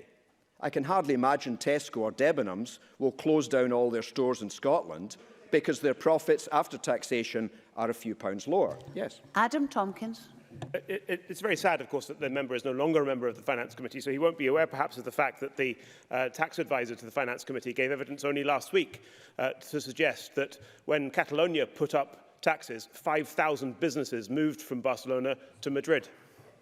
John Mason. But then, of course, he missed being on the previous Finance Committee, which heard that within the Swiss cantons there are quite different rates of taxation, and they're very close together, and people do actually not move very much. Now, as I suggested at the beginning, being fixated on your neighbours is not a healthy state of mind.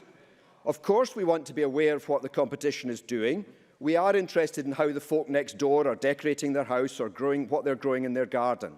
But keeping up with the Joneses is not a good mindset, in my opinion. It is a somewhat sad lifestyle choice when you think the quality of your life is based in comparison with others. Surely it's better when we choose to live in our own way, in the way that we want and that we are comfortable with. So are we actually very different in taxation from the rest of the UK? No, actually we're not. We introduced LBTT and landfill tax, which are somewhat better than, but not dramatically different from the rest of the UK. Business rates are slightly different, and income tax so far has been much the same. So firstly, let's not pretend we are hugely different from England. I would suggest the Tories are risking damaging Scotland by overemphasising the differences. But then again, maybe the Conservatives do not mind if they damage Scotland, as long as they keep their beloved UK together. Now, if you want my personal opinion, yes, I would like to go further in raising tax for better public services, and also for a more equal society in the medium term. I accept we can only go so far in the short term, and the public have not shown a great appetite for tax increases. We do live in a democracy, so what the public says has to go. But that, well, very quickly. Kezia Dugdale. Is the member aware that the most popular policy during the general election campaign was actually Labour's policy for a 50p top rate of tax? John Mason. Well, for better or worse, Labour did not do very well in the election. Now, I'm going to run out of time here, but on the actual tax, I would like to make, say, three issues. I would like to combine income tax and national insurance and so have a much simpler overall system. I would like to make the whole system then more progressive. At the moment, people start on 32%. That's 20% income tax, 12% national insurance. Top rate is effectively 47. That's 45 plus 2. I do not think that is nearly progressive enough. Presiding officer, in closing, I would just return to my main point. We face many challenges with the health of many citizens. We have an ageing population. We want to improve our young people's start in life. Dealing with all of these issues costs money and will cost money. So if we are serious about improving lives in Scotland, we have to be prepared to pay for it. And the fairest way of doing that is through taxation. Thank you. Richard Leonard, to be followed by Stuart McMillan. Thanks, Deputy Presiding Officer. This is a Conservative Party-initiated debate, and it was Ruth Davidson who said on the formation of her Independent Commission for Competitive and Fair Taxation, I quote, "We need to start thinking big. As the new powers come to the Parliament, we need to send out a big, bold message through our political choices." February the 24th, 2015. And this one-line motion is the result. Is this it? This denial of devolution, this negation of the right to be different, to dare to be different, to stand up to austerity, to properly invest in public services, properly invest in the economy. This is not bold and big. This is small-minded and timorous. Yes. Mr Lockhart. We just make it clear, our motion says families in Scotland should not be taxed more than elsewhere in the UK. We're very happy for tax in Scotland to be lower than the rest of the UK. Well, Mr Leonard. There we have it. There we have it. Because it is part of an ideology which we should be familiar with. Once again, the only industrial policy, the only economic programme of the Conservative Party is a tax cut. This is not a serious policy for jobs and growth. It is a recipe for inequality and division. It is a recipe for unemployment and disinvestment. Under the Tories, we, and I don't mean Scotland, I mean the working people of this shared island, we are part of an experiment. It is an experiment in which we are wrenched out of the European Union, plunged deeper into an ocean of austerity, in which the currents are engineered to hit hardest, to drag under the most vulnerable in our society, the ones who are least able to bear it. And not only does this fiscal imperative corrode the very threads of the social fabric which bind us together, worse, it is a dismal economics which sets out to redistribute the nation's wealth, not from each according to their means, to each according to their needs, but from each according to their poverty, to each according to their wealth. It is an ideology which demands that the rich get richer and the poor get poorer, modelled on a failed trickle-down economics, built on quicksand foundations of self-interest and selfism, not strong foundations of social cohesion and solidarity. So that is why the Labour Party is prepared to act, because it's no good talking about the politics of anti-austerity or the construction of an anti-austerity alliance whilst in opposition. When in government, you must stand by those principles too and not simply pass austerity on. And let me say this, we didn't campaign all those years in the Labour and Trades Union movement and in wider civic Scotland through the Scottish Constitutional Convention to create a Scottish Parliament which would simply be a conveyor belt for Tory policies and Tory austerity. Quite the opposite. We campaigned for a Scottish Parliament to be a bulwark against Tory policies, a bulwark against Tory austerity, to find, as Jackie Baillie said, Scottish solutions to Scottish problems. Now, the SNP has said that it wants to forge its taxation policies according to the principles of Adam Smith. But as the Poverty Alliance has pointed out in its briefing for this debate, and I quote, "It is surprising that the principles suggested for Scottish taxation do not mention fairness." Well, I agree with the Poverty Alliance, and I ask the Cabinet Secretary, What about the principles of equity? The principle of equality of sacrifice? I'll take an intervention. Cabinet Secretary. Will the member not reflect on that point, that one of the principles is around proportionate to the ability to pay, which is absolutely what we've followed on the new devolved taxes to Scotland? Mr Leonard. Well, I support the principle that the proportion of income taken in tax should rise with income, not be simply directly proportional. These are sound principles of fairness, so our position, the Labour position, is distinctive. We need a higher top rate for those earning over £150,000 a year. This week, we are not starting to consider a shadow budget based on normative principles. I haven't got time, I'm afraid, Mr Simpson. We are deciding on a real budget in which we can make positive choices. So I say to members of this Parliament from all parties, we cannot turn our back on the homeless, on our old age pensioners, half of whom are living in fuel poverty this winter. We cannot turn our back on people desperately looking for work with unemployment climbing again. We cannot turn our back on the funding crisis in our National Health Service and the closure of services, and on the hard-working staff who deliver the service in the NHS, because everyone should receive the best possible medical treatment free at the point of need.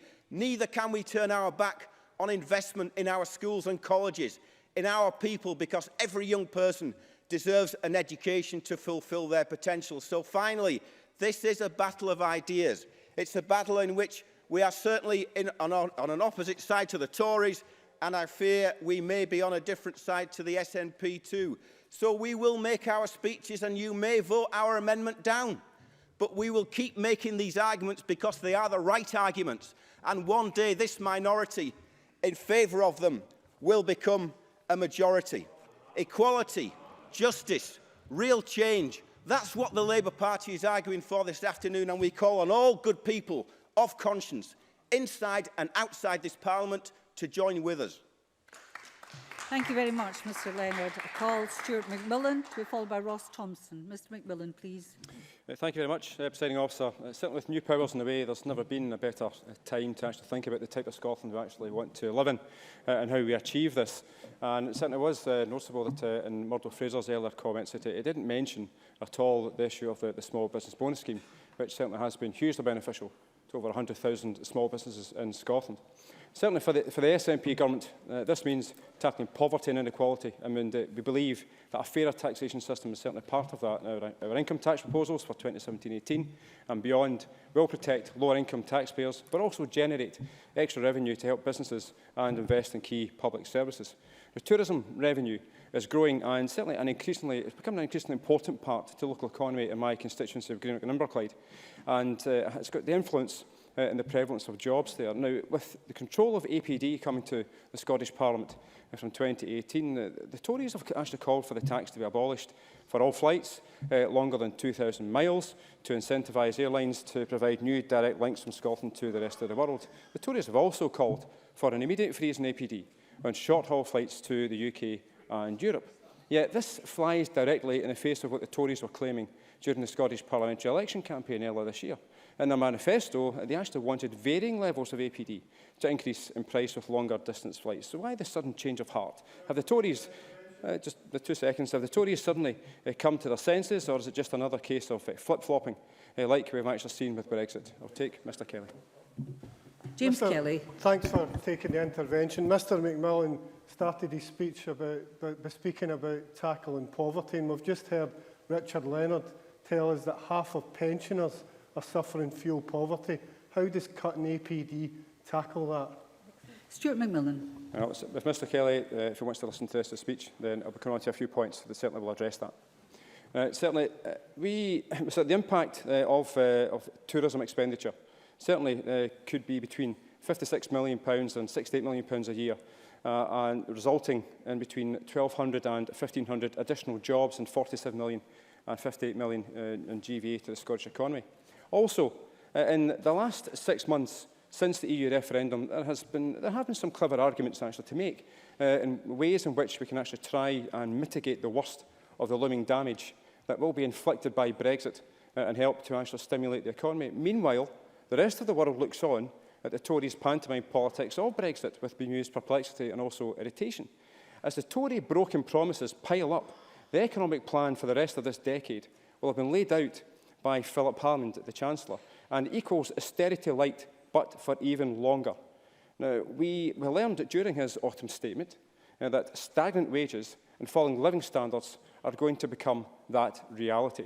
And despite this, presiding officer, the Tories have earmarked substantial funding for their white elephant projects. The total lifetime cost of the planned Hinkley C nuclear power plant could be as high as £37 billion, according to an assessment published by the UK government. We've also heard, certainly through the autumn statement, that the overall cost of the High Speed 2 project has increased from £50 billion to £56 billion. And the renovation of the House of Parliament set to cost anywhere between £3.5 billion and £7 billion. And let's not forget in the attempt of the UK Treasury earlier on this year to cut Scotland's budget by over £7 billion in the fiscal framework negotiations. Certainly, if it wasn't for the First Minister and John Swinney having the direct discussions with the then Chancellor Osborne, then our budget will have been cut by a further £7 billion by this Tory government. And these post-Brexit referendum days, it's been suggested by some Tories that the Royal Yacht Britannia should be recommissioned to encourage trade. And not to forget the taxpayer divvying up the tab to refurbish Buckingham Palace and also the abhorrent replacement of Trident nuclear weapons. Now, the waters of anxiety are rising throughout Europe, and their response, the Tories' response is, we're going to need a bigger boat to carry the record £1.79 trillion of national debt and also the rising level of destitution. The approach towards how we grow our economy could not be more different between our two governments. A hard Tory Brexit will cut trade, cost jobs and lower living standards. Yet week after week in this Scottish Parliament, the Tories vote against continuing membership of the European single market. The Scottish Government, on the other hand, set out strong ambitions and a programme for government around the NHS, early years, closing the attainment gap and also supporting businesses. And the Tories want to roll back the gains of devolution that they have helped so many families. Now, the one nation mantra, this one nation mantra of the Tories lives on. Now, certainly if the Tories, they might not, similar comments earlier on, they disagreed with that element, but just to remind them of a comment that was actually made by their Prime Minister. This was in June of this year, and this was in their pitch to become leader of our party. This programme, true to my party's proud philosophical tradition of one nation, will include big change to the way we think about our economy, our society and our democracy. Presiding officer, in stark contrast to the inaction of the UK government, this SNP government has taken action in the wake of Brexit to support the economy by bringing forward an additional £100 million in capital. But also, presiding officer, this Scottish Government's proposed reforms to council tax will generate £500 million over the lifetime of the Parliament. And in the run-up to the Scottish election in May, the Tories' plans for council tax reform would have reduced tax revenues, affecting the ability of councils to deliver vital public services.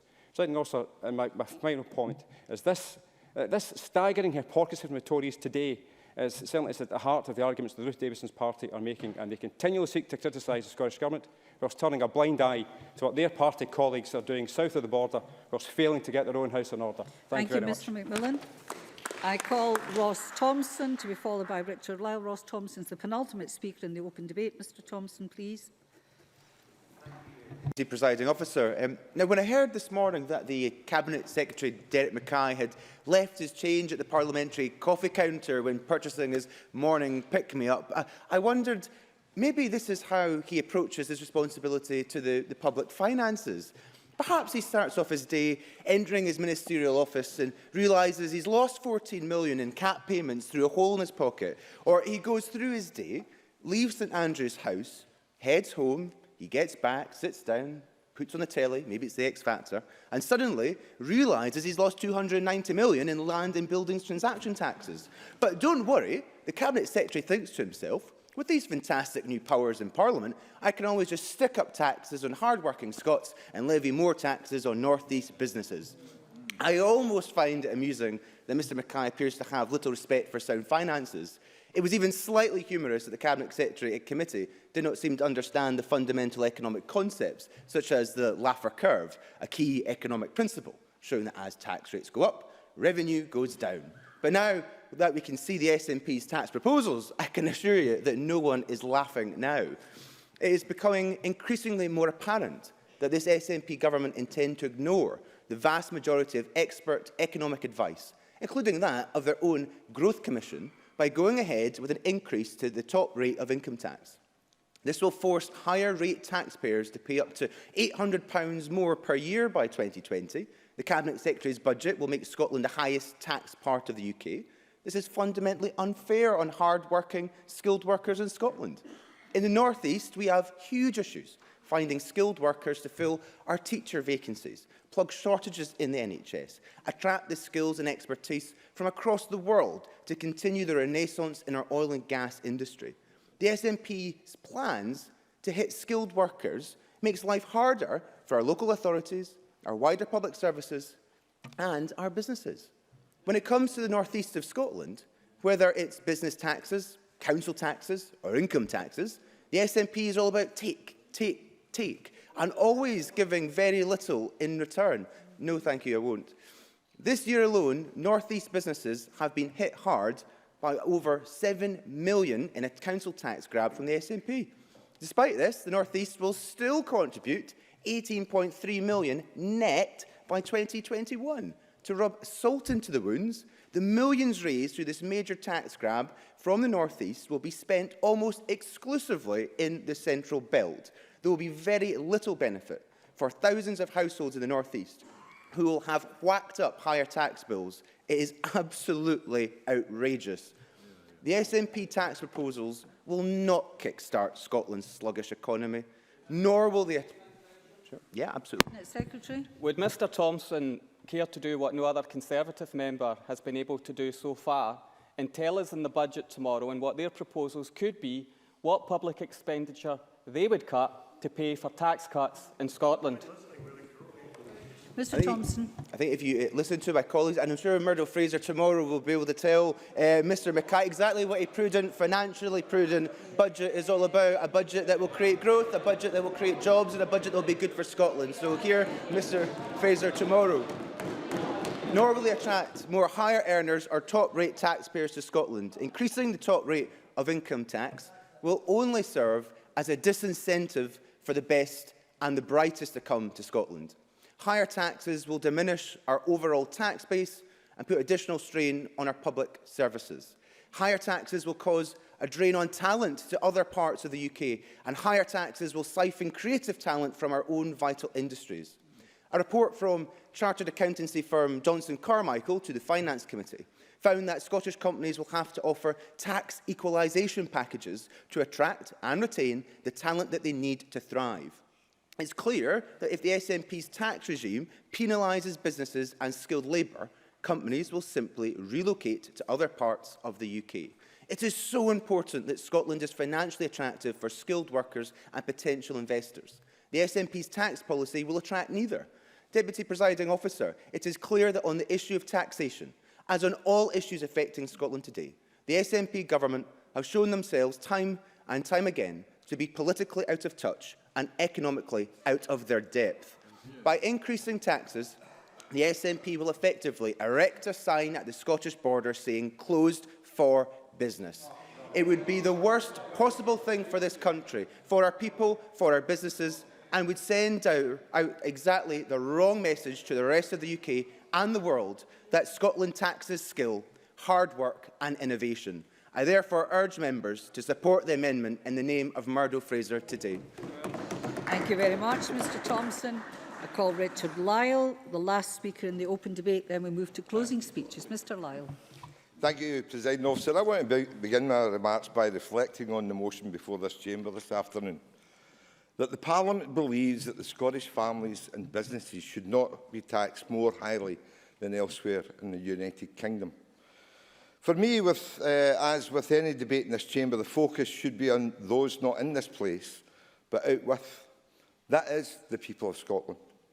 Or as any only accurate part of today's motion reflects upon, Scottish families and businesses. And it's with the people of Scotland that I want to reflect my remarks upon, because the irony won't be lost on anyone in these benches as to hearing from the Tories how they wish to stand up for Scottish families and businesses. These are the same Tories who, unlike this SNP Scottish Government, rather than protect public services, they look to cut them. All done through their colleague and friend, the Chancellor of the United Government, UK Government. We watch a Tory government Scotland never voted for impose a decade of real terms reduction on Scottish budgets. And that is simply the fact. The UK Tory government cuts do not deliver for Scottish families and Scottish businesses. Of course, it's important to linger on that point I made just a moment longer. A Tory government Scotland never voted for. Because that is ultimately what today's motion will serve to address, Presiding Officer. In May, just a few months ago, people of Scotland returned this SNP government for an historic third term in office. We in these benches believe in developing tax policy which delivers for the people of Scotland, for a sustainable economy, and unlike the Conservatives, we have a mandate which we will discharge as we continue to deliver for Scottish families and Scottish businesses. It's a bit rich, though, to hear from those on the Conservative side of the chamber today.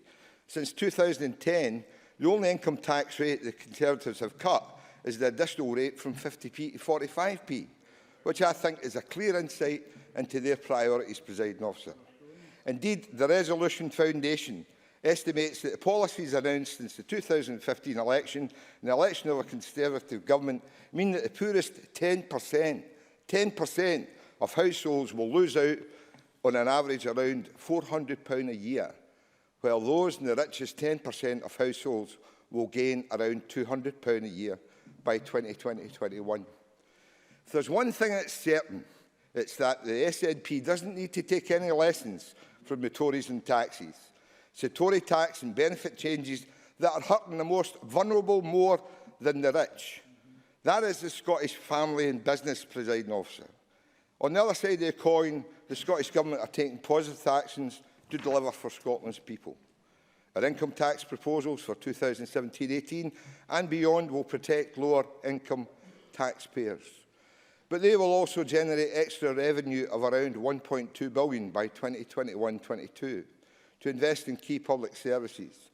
We are protecting low-income taxpayers by committing to not increasing the basic rate of income tax and by ensuring that the personal allowance will reach £12,750 by 2021-22. In terms of numbers, Presiding Officer, this means that 99% of adults will pay no more tax, given their current level of income, than in 2016-17.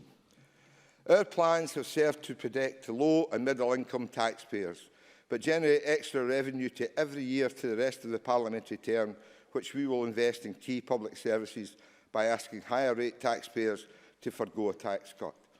It is important, of course, to recognise that tax is only the one side of the balance sheet, and those on higher incomes are being asked to pay a little bit more.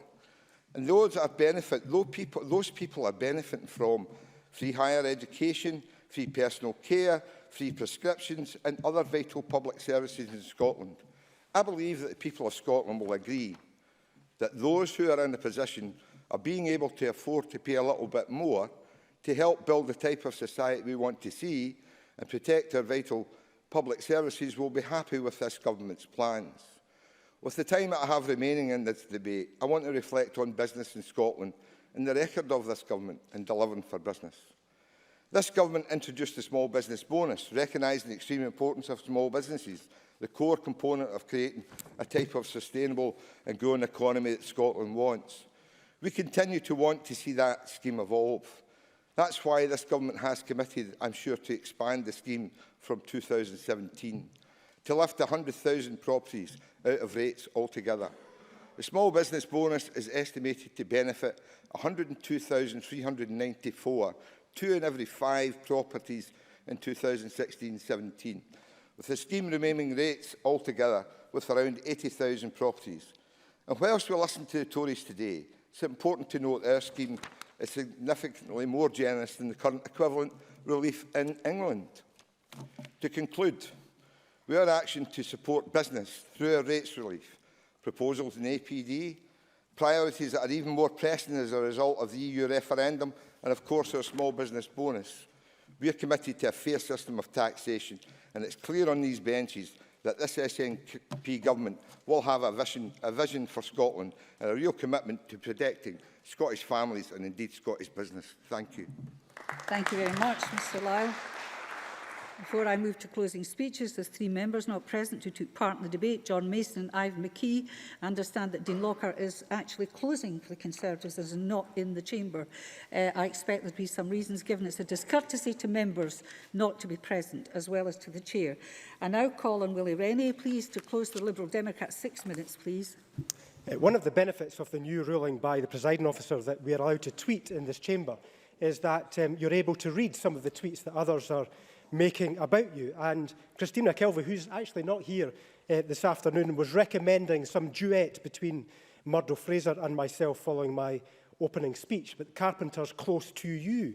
She mustn't have actually listened to the speech that I was making, because I was clearly setting out the differences between myself and Murdo Fraser, but my desire for Murdo Fraser to stand up for his own confidence and his own abilities and actually endorse the powers of this Parliament rather than just simply handing them over to the Chancellor in Westminster. Liam Kerr, I thought, made a very interesting initial contribution. He criticised the SNP, ironically on this particular occasion, for being ideological, for being ideologically driven. Quite ironic in the circumstances that Dean Lockhart then later on set out that the Conservative motion today wasn't just about matching Westminster, but was about even going further, about cutting taxes below what we are proposing to do in the Scottish Parliament. So ideological driven seems to be the nature of the day for the Conservative Party, rather than being able to make that claim about anyone else at all. So I think they should perhaps be a little bit more careful before they band around these insults to other parties. John Mason, I thought, made a useful contribution. I don't often agree. I know, it's difficult to believe, but he did. But he made this contribution about balancing, about the balancing up the needs of tax and spend. Now, he put greater emphasis on the spending side, and that being the first priority, but also balanced that up by saying that we needed to be mindful of the impact on behavioural change, on tax, and on other effects too.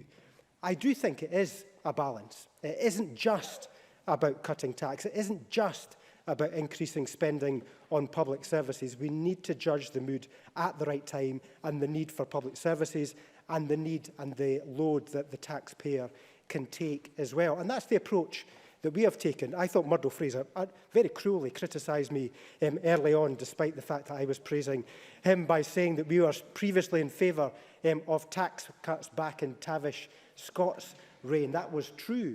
It was the judgment at the time that we were making. Happy days when Tavish was in charge. We made the judgment at the time that that was the right judgment to make at that time. We've subsequently also made a judgment at this time that we should be increasing taxes modestly to invest in education because the need is so great. Because Scottish education has gone from one of the best performing countries in the world to just average, the investment is required now. Now that we have got these powers in our hand, we should seize the moment and make that decision. And when we were in power together at Westminster, we cut taxes for those on low and middle incomes. So we are not ideological about this. We make the judgment at the time that fits the time, that fits the economy, not just now. So making sure that we make that judgment right, I think, is the underlying principle today. Not cutting taxes, no matter what the consequences, making the judgment that is right for the country. Now, Adam Tompkins, who's just been heckling me from a sedentary position, but not particularly effectively, not just now,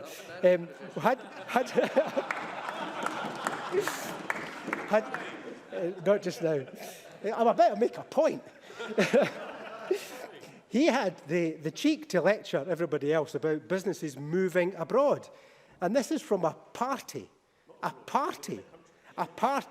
that has advocated now delivering a hard Brexit to this country. That is going to drive more businesses out of this country than any other single act that anybody can take. Nothing in comparison with the fears that he has on income tax.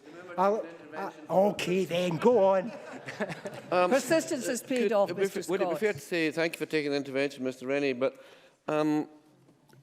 you've outlined a variety of positions that you have favoured historically and currently. Which would be your favoured position, given free rein? Mr Rennie. My favourite position for now, which is exactly the point. Thank you for this opportunity. Thank you for that. We are in favour, Mr Scott, if you've not been paying attention, of a modest penny on income tax for a transformational investment in education, so we can drive Scottish education back up to being the best in the world again. If you don't support Scottish education being one of the best in the world again, that's up to you. But that's the decision that we should make just now, to invest in Scottish education using the tax powers that we have. I actually thought Kate Forbes' contribution was excellent too, because she picked up on that exact point. This is about looking at both sides of the balance sheet, looking at what we tax and what we spend, and making the right balanced choice for the future of the country. Now, I suspect tomorrow we may disagree with some parts on the budget, but what we will overwhelmingly agree on, that we should not be making tax cuts, no matter what the consequences, no matter what the impact is on public services. That is the road to ruin. Thank you very much. I now call Andy Whiteman to close the Green Party. Mr Whiteman, please, 6 minutes. Thank you, Presiding Officer, and thank you to Murdo Fraser for bringing this very interesting debate. And the Conservatives, I see, are in full swing there, including Mr Ross on the top right. Good to see him in his seat as well. I too like Mr Fraser, but I don't like his motion. I think it's misplaced. One might equally ask, why does Scotland not pay more tax than Canada or Estonia or Japan or indeed Mali, or indeed at a local level in Mr Fraser's own constituency? In Perth, I recall in the Tax Commission, in fact, I think I relayed this tale in a previous contribution to the Chamber, but I didn't name the politician concerned, was in fact a Conservative councillor who told me that what she wanted to do in the next local election was to go to the electorate with an offer about what the Conservatives would do in her council area, what she would do, how they would pay for it and how they would raise the money. And that is basically what most politicians want to do at all elections, at a local and a national level. And that means having discretion and freedom over things like tax, etc. It is a choice. If people in Perth, in Mr Fraser's constituency, would like to pay a little bit more tax, to pay for a new swimming pool, that should be their choice. It's not a hard and fast rule that a whole country like Scotland should always pay or never pay more than its neighbour. Countries where taxes are, in fact, higher as a share of gross domestic product, research has shown are actually wealthier. They are better off. They're more productive. They have higher levels of investment, and they have lower levels of inequality. Alison Harris in the debate mentioned Nicola Sturgeon visiting Ireland. The last major politician before Nicola Sturgeon to visit Ireland, I think, might have been the previous Chancellor George Osborne, who, when he visited Dublin in 2006, said that Ireland stands as a shining example of the art of the possible in long-term economic policy making. And look how that turned out. Liam Kerr indeed made an interesting contribution, quoting Einstein, saying that the hardest thing to understand in the world is the income tax. I think if Einstein had listened to his speech, he might think that the most difficult thing to understand was, in fact, his argument. As Einstein also said, the difference between stupidity and genius is that genius has its limits. Now, with new powers in this Parliament, I think we have the opportunity to think differently. This debate is not simply a debate about tax rates. It's about how we design the taxation system. Tax design is vitally important, and there's a lot of history on this. We heard from Mr. Wheelhouse, who talked about Adam Smith's 4 maxims of taxation, and the 4th principle being that people should pay tax in proportion to their ability to pay.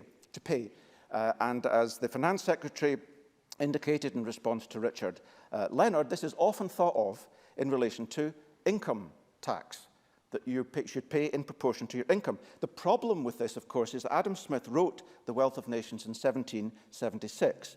Income tax was not introduced to the UK until 1799 by Pitt the Younger, who needed revenues for the Napoleonic Wars.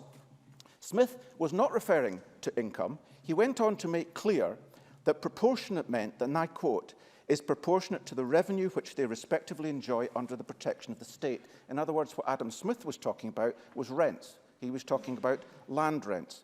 And yet today, land rents, in relation to, for example, domestic property in the form of the council tax, are the most regressive tax in the UK, where the poorest 10% of the lowest income families paid between 6 and 8% of their income in council tax, and the top 10% pay a mere 2 to 3%. As the Green Amendment suggests, we want to see a shift, a tax shift from incomes to wealth. And a very good example of where the Tories are quite hypocritical on all of this is that in Dunfermline, I know Willie Rennie's not paying attention, but you're indeed, where Amazon have their distribution warehouse, and they have another dozen or so across the United Kingdom, the non-domestic rateable value of that premises is £3,776,000. That generates about £1.8 million a year in rates to Fife Council, and across the UK, it generates more than the entire corporation tax paid by Amazon, and yet the Tories are wanting to cut corporation tax. And this demonstrates the importance of having a shift from incomes and profits to wealth and land. Now, more recently, we had the Mirrorlees Review in 2011, talking about tax redesign, and I commend members read it. It's a very good document. It talked, for example, about scrapping land and buildings transaction tax, something Greens support, and indeed scrapping council tax. More recently, we had Naomi Eisenstadt recommending that we scrap council tax and we focus on the tax paid by the lowest 40% of earners. Now, more recently, we've stressed the importance of raising tax at the top rate, and we share Labour's aspiration to do that. We may differ on the rate itself. But we did this because we felt that it wasn't so much about raising revenue as about tackling inequality, because curbing excessive pay demands is a vital ingredient in curbing inequality and reducing inequality. And indeed, in our green proposals that we put to the electorate, and I commend them to members to read, we actually quoted the impact that would have on the Gini coefficient. And finally, I just want to stress that tax is not just about income. The Inland Revenue published statistics, or rather Office of National Statistics published statistics looking at the total taxes paid, direct and indirect, and it shows that in 2015, the bottom 20% of earners paid 40.7% of their total income in tax. The top 20% paid just 37.8%, because direct taxes, or rather indirect taxes, are extremely regressive. You have to stop there. I'm I sorry. thank you No, and you commend must stop our there, amendment Mr to the Whiteman. House. You're cutting into other people's time. Can I call on James Kelly now to close for Labour, please? 6 minutes. Thank you, Deputy Presiding Officer. It gives me pleasure to rise and speak in favour of the Labour amendment. I do thank the Conservatives for bringing this debate forward, because it has allowed us to have a substantive debate on the budget priorities ahead of Mr Mackay's announcement tomorrow. Something, as Patrick Harvey pointed out, we've been denied because of the curtailed nature of the budget scrutiny. There's been three themes that have run through this debate.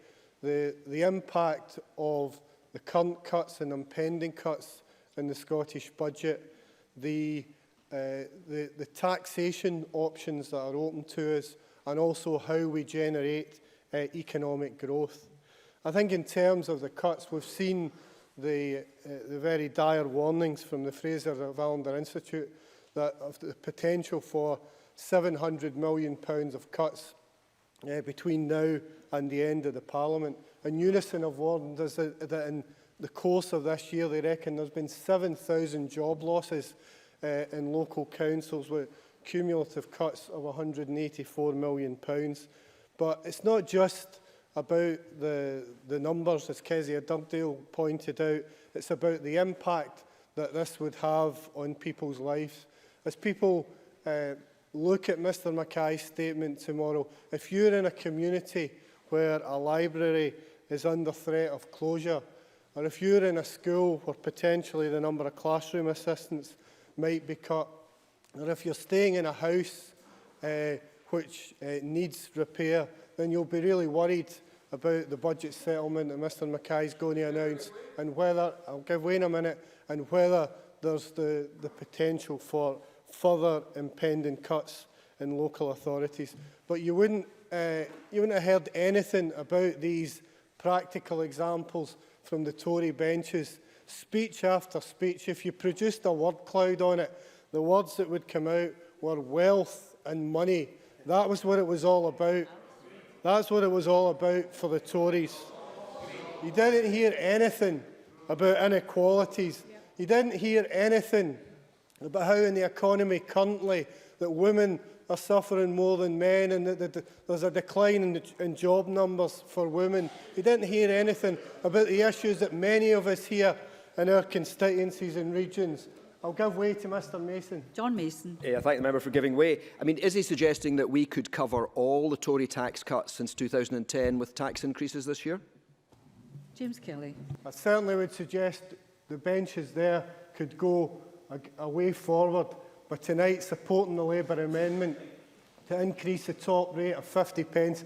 That would not only give a strong signal that you support progressive taxation, but would give some assistance to the people who are suffering in communities throughout Scotland. No, not at this time. I think Paul Wheelhouse spoke about protecting public services, and you look at the impact of the SNP record in education, an 8% cut in funding per pupil, 3,500 less teachers than we had in 2007. And look at the outcome that gives you from yesterday's stats. Nearly a quarter of young kids leaving primary schools are unable to read, write or count to the required standard. That's an absolute scandal, and it's a consequence of the cumulative cuts of this SNP government. Mr Doris. Bob Doris. Thank Mr Kelly for giving way. I'm just wondering, in terms of educational funding in South Lanarkshire Council, the area where Mr Kelly is based, whether he would comment on why South Lanarkshire Labour Control Council says the financial settlement will be good enough to freeze council tax next year. James Kelly. The best thing that MSPs like you and your colleagues could do in terms of supporting South Lanarkshire Council is supporting a funding settlement to deal with the cumulative effect of millions of pounds of cuts that South Lanarkshire have had to deal with. No thank you, Mr Doris. No thank you, you've had your say. Please sit down, Mr Doris. On the issue of taxation, Labour support a top rate of 50 pence to protect public services and to expand the tax base. I mean, Jackie Baillie ridiculed the Tories for their support of APD. You know, the fact of the matter is that a third of Scottish families can't even afford to get a holiday. And yet the Tories want to abolish APD, and the SNP want to cut it. Some of these families can't get a trip to the seaside, and the Tories, supported by the SNP, are more interested in supporting families on their way to the duty-free shops. The final point I would make is that in terms of growth, Murdo Fraser argued against higher taxation in terms of the impact it would have on growth.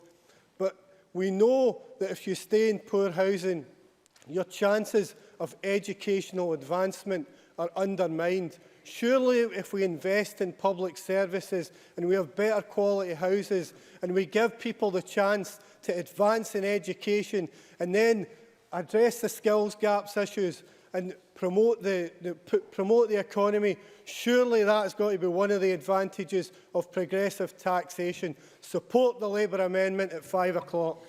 Thank you very much. You can remind members not to use the term you in the chamber because the OR doesn't know who you're speaking about. Can I then move on and call Derek Mackay to close for the Government? Cabinet Secretary, 7 minutes, please. Thank you very much, Presiding Officer. Can I say that I found this a very helpful debate in advance of the budget that I will set out tomorrow. I think that it's been a helpful debate in terms of tax policy. It's our position that tax policy should be developed in a responsible manner. Mr Wheelhouse, the Minister for Business, Innovation and Energy, covered the key principles around certainty, convenience, efficiency and proportionate to the ability to pay. But it's also the case that this government has taken a collaborative approach to tax policy, and we've also outlined a tough approach to tackling tax avoidance. But it is our position that we aspire to protect low and middle income taxpayers. And given the choice between raising revenues or handing out large tax cuts to the richest in Scotland, we choose public services. Now, taxes are part of the social contract, and it's through raising revenue that we can provide a quality NHS, free education, delivery of the living wage, free prescriptions and free personal care. Choices that are right for Scotland, but choices that are now under threat by the Conservatives. Would the Conservatives like to offer which of those policy choices you believe should be abandoned for the people of Scotland? I'm very grateful to Cabinet Secretary for giving way. Given he has time to do some reading, does he now understand the Laffer curve? So I've just asked a very serious question about the public services that are provided to the people of Scotland, and I get a childish remark from the finance spokesperson of the Conservative Party. But I have a more informed remark from Murdo Fraser, which says exactly which of those commitments I've just outlined that the Tories want to abandon. They have described the policy commitments that I've just outlined, like concessionary travel, the council tax freeze, free prescriptions and free tuition. And they went on to say of those spending choices, these are choices the Scottish Government is making, and they are increasingly looking like the wrong choices. It looks from the shock on your colleague's face you don't know that you've abandoned some of those policy choices. You see, I have to agree with other members of the opposition that this debate left tax and focused on something even bigger in terms of ideology, and that was devolution itself. You see, the Tories have shown their true colours today. That's what we have learned from today's debate. Not the tax position, but their position on devolution in Scotland. They have reverted to type. Do as Westminster does. And as Westminster has done, the only tax rate that has changed under the Conservatives was to reduce the top rate of tax for the richest in the United Kingdom. A totally wrong decision. A totally wrong decision when it comes to funding our public services. And when I look at what the Conservatives done around thresholds on inheritance tax as well, it's clear in this country that the UK Conservatives care more for the dead rich than the living poor. It's a travesty for those that this UK government is happening. No, I'm afraid I want to finish this. The Tory centralising tendencies to Westminster, who have said, oh, I think I've hit a raw nerve. I've hit a raw nerve. Yes, the Tories' day job, we know what it is. It's to do as your London bosses tell you to do. But if it was the position of the Conservatives simply to undercut taxes in Scotland, the duty is to you to tell us what spending commitments tomorrow you will propose to undo. The Conservatives have totally failed. You make spending commitment after spending commitment, and it's not feasible to simply reduce taxes whilst demanding more public expenditure. You see, we're investing more in schools and hospitals, whilst the Tories focus on refurbishing palaces and nuclear weapons. Devolution was about the ability to do things differently, and we want to chart a different course, one that is fairer and more progressive. Whilst the Tories propose tax cuts for the richest and big business, and the Scottish Tories are no different, not even on the single market. We've had Brexit deniers, but now in the Tories we've got Brexit gymnasts with the somersaults on the position around the single market. You see, people want to live, work and invest in Scotland, despite the Tories talking Scotland down. Let me give you some of the positives about Scotland's economy. Scotland's GDP per head is now 2.1% above its pre-recession peak, compared to the UK, which is only 1.2% above its pre-recession level. Even excluding North Sea oil and gas, Scotland's output per head is higher than the UK average, excluding London. Productivity in Scotland, output per hour, has grown 4.4% since 2007, compared to no growth in the UK. And since 1999, the period of devolution, real full-time weekly pay in Scotland has risen 17% compared to 12% in the UK. And investment in research and development is up in Scotland as well. That's a strong economic message, part of the package in which we can promote Scotland, whilst the Tories talk down Scotland and undermine our economic message. But we should use our powers for a purpose, and that's not just to pull every economic lever just to see what happens. It will be a balanced approach, a progressive approach, one based on fairness that is pro-enterprise, pro-entrepreneur, pro-growth, but also tackles inequality. We can chart a different course. The Tories have reverted to type. London-controlled, tax cuts for the rich, abandon universal services and talk Scotland down. If divergence on tax is coming, it's coming because we want a different way in Scotland, and I will be proud to propose that budget tomorrow.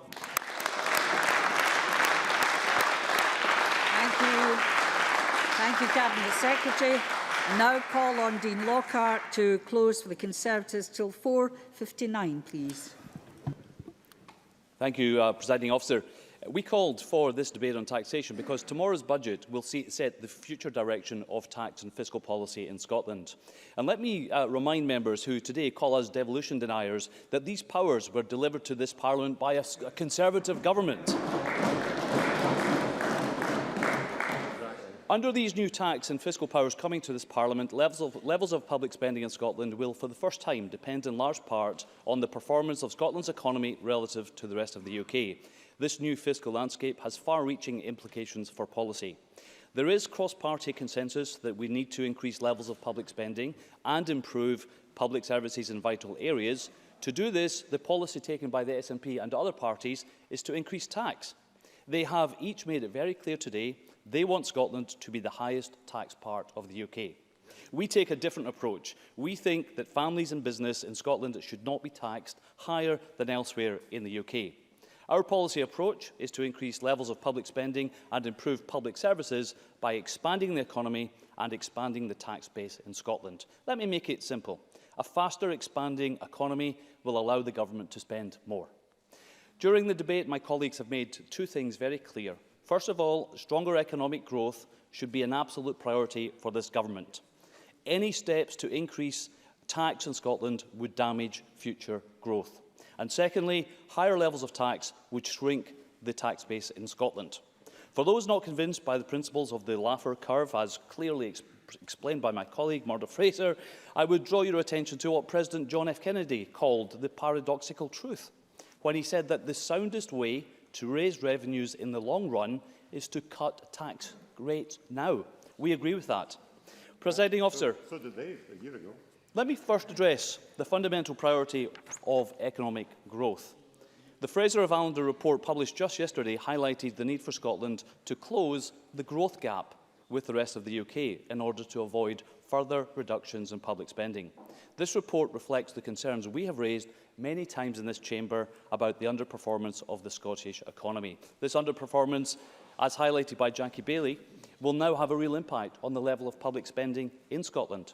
If we look at the Scottish Government's own principal economic targets, the 4 I's, and compare relative performance with the rest of the UK, we can see that inclusive growth is down, innovation and productivity is down, internationalisation and exports down, investment, Scotland's share of inward investment and jobs are down.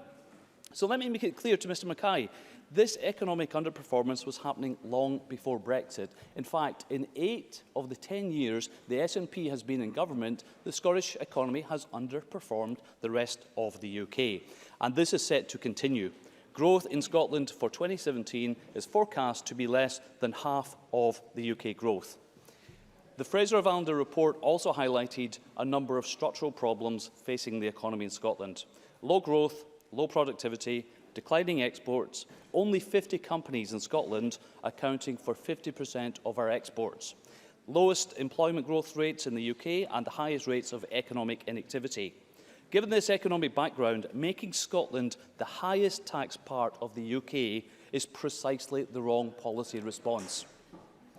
Yes, please go ahead. Patrick Harvie. I'm grateful to the member for giving way. He returns to this central argument that we've heard from many Conservative speakers during the debate, that higher taxes in Scotland are just wrong in principle. Look, even if I believed everything else that the Conservative Party have been advocating, how, if it's wrong to take more income tax from wealthy people, how can it possibly be right for the UK government to be taking more income away from poorer people? The two things simply cannot add up. Dean Lockhart. They are independent points. What we are saying is if you tax people too high, they will leave the country. That's what the Royal Society of Edinburgh has said. They have said there is real danger that if tax in Scotland at the higher rate is set at a rate too high, we will lose more tax than we gain. That's what they said. So if we are to increase government tax revenues and spending in Scotland, we need to expand our business base, attract entrepreneurial individuals, increase our exports, help our existing businesses expand and attract business from the rest of the UK. Making Scotland the highest tax part of the UK is not the answer. Presiding Officer, we also need to use tax policy to expand the tax base in Scotland, encourage increased participation in the economy and stimulate business activity. Mr Swinney, I see, has joined us. As Finance Minister, Mr Swinney recognised the need to use tax policy to stimulate business when he acknowledged in 2012 that business rates do play a part in attracting and retaining businesses, and when he committed to setting the poundage rate no higher than that set in England. Things, unfortunately, have changed. For example, the large business supplement now makes the poundage rate in Scotland double that in England. In addition, under this SNP government, business rates have gone up. LBTT is up. Effective tax on empty business properties is up. Effective rate on income tax for higher earners is going up. Sporting rates are up. Council tax is up and is being taken away from the local authorities. Presiding Officer, it's not just the SNP who want to make Scotland the highest tax part of the UK. As we've heard today, all the other parties in this chamber want to increase the tax burden in Scotland for high-income individuals. However well-intended these policies of higher taxation might be, there is compelling evidence to show they are ultimately doomed in their objective to increase the levels of government income available for public spending. I mentioned the Royal Society of Edinburgh. They have given advice that in setting tax policy, there should be a high level of caution exercised by the Scottish Government not to shrink its tax base. Yes. Willie Rennie, sorry. Several times, I've heard him proclaim several times that he wants to cut tax. Can he explain why the Chancellor has increased national insurance contributions for those on £45,000 by up to £200? Why has he done that if he's so much in favour of cutting tax? Dean Lockhart. I think, Mr Rennie, you have to look at the totality of the fiscal policy of the government, and the direction of travel is to reduce taxes overall. Let me refer members to, and Mr Mackay, once he meets with the head of the SNP Growth Commission, Andrew Wilson, perhaps will want to discuss his approach to how to increase revenue from taxpayers in Scotland. His policy is that it is better to expand the tax base of Scotland rather than increase tax rates. Again, something we agree with. Presiding Officer, let me conclude. Let me conclude by considering the position of individuals and businesses looking to set up in a higher taxed Scotland. These individuals and businesses will need to factor into account the following additional costs: higher tax on their business through the large business supplement, higher tax on empty properties. When looking for skilled employees, they will have to pay a supplement to top up their wages so they get the same take-home pay as the rest of the UK. The business owners and the employees will have to pay higher rates of tax in their residential purchase, and they will also have to pay higher amounts on commercial premises with a rateable value above £35,000. Given all of this, it is no surprise that the economy in Scotland is lagging behind the rest of the UK. With tomorrow's budget, Mr Mackay has the opportunity to make amends, to reverse the direction of travel of SNP policy, make Scotland more competitive and make sure that families and business in Scotland are not taxed more than elsewhere in the UK. Mr Mackay asked for some ideas for his budget tomorrow. Can I suggest a start? Mr Mackay? Perhaps your government can stop wasting close to £1 billion in cost overruns and the incompetent management of projects. Cabinet Secretary. I think Dean Lockhart has just made a pretty feeble attempt to explain how they would cut taxes. Are you not aware that spending commitments of the past can't pay for tax cuts in the future? Don't you even understand basic arithmetic, Mr Lockhart? Dean Lockhart. Well, Mr Mackay very often refers to the manifesto upon which the SNP was elected in May. That manifesto contains two things: a commitment to independence and a bunch of spending commitments that is based on the Barnett formula. So which is it, Mr Mackay? Is it independence or the spending commitments that are underwritten by the Barnett formula? I move the motion in Murdo Fraser's name. Thank you very much. Point of order from Ross Thompson. Presiding Officer, can you advise on a point of order and whether the Cabinet Secretary for Economy, Jobs and Fair Work should correct the record? In a parliamentary question, I asked him if the building of the Aberdeen Western Peripheral Route was delayed. On the 22nd of September, he answered that there was no delay. At the Public Audit Committee on the 24th of November, I asked a question of Transport Scotland and was again told there was no delay. Yesterday, it was revealed that Transport Scotland became aware of delays to the project on the 9th of November, 2 weeks before they directly told me otherwise. Will the presiding officer agree that the Cabinet Secretary responsible for Transport Scotland should make a statement or appear before committee to clarify when Transport Scotland knew of the delay, when he knew of the delay, and why a member of this committee and why a committee of this Parliament was not given the facts?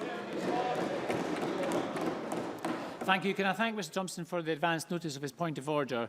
I understand that Mr Thompson wishes to pursue this matter further. I would also note, however, from his comments that these were matters raised at a committee meeting of the Parliament and in reply to a committee of the Parliament rather than for the Chamber. So I would suggest it's not a point of order for me in the Chair, but I would suggest that he raises it with the convener of either committee and for them to raise it in turn with the Cabinet Secretary. Now, can we move on to the next item of business, which is consideration of a business motion 3104 in the name of Joe Fitzpatrick on behalf of the Parliamentary Bureau setting out a business programme. I would ask any member who wishes to speak against the motion to press their request to speak button now. I call on Joe Fitzpatrick to move motion number 3104. Formally moved. Thank you. And no member is asked to speak against the motion. I'll put the question to the Chamber. The question is that we agree motion 3104. Are we all agreed? We are agreed. The next item of business is consideration of two Parliamentary Bureau motions. I would ask Joe Fitzpatrick to move en bloc motion 2956 on approval of an SSI and motion 3105 on designation of lead committee. Moved en bloc. Thank you. Now we move to decision time, and there are 7 questions today. I would remind members that if the amendment in the name of Derek Mackay is agreed, then the amendment in the name of Patrick Harvie and Willie Rennie will fall. First question is that Amendment 3063.3 in the name of Derek Mackay, which seeks to amend motion 3063 in the name of Murdo Fraser on taxation, be agreed. Are we all agreed? Yes. We're not agreed. We'll move to a vote and members may cast their votes now.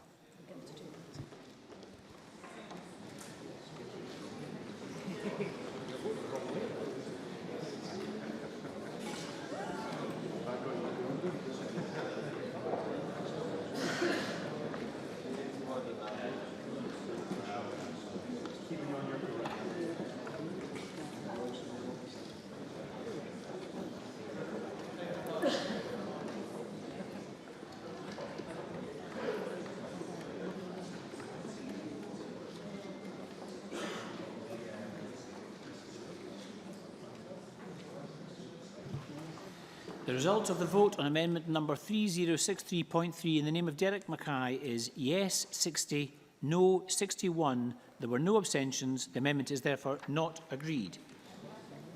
Now, before I call the next amendment, I would inform the Chamber that if the amendment in the name of Kezia Dugdale is agreed, then the amendments in the name of Patrick Harvie and Willie Rennie will also fall.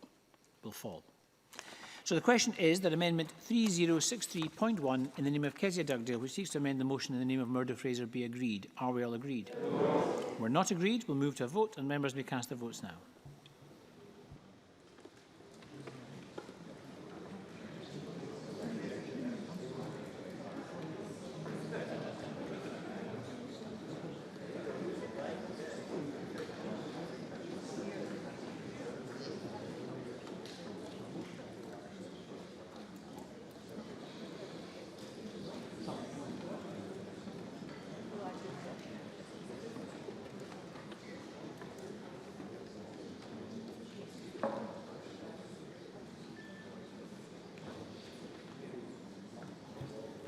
The result of the vote on the amendment in the name of Kezia Dugdale is yes 29, no 91. There were no abstentions. The amendment is therefore not agreed. The next question is that Amendment 3063.4 in the name of Patrick Harvey, which seeks to amend motion 3063 in the name of Murdo Fraser on taxation, be agreed. Are we all agreed? No. We're not agreed. We'll move to a vote, and members may cast their votes now.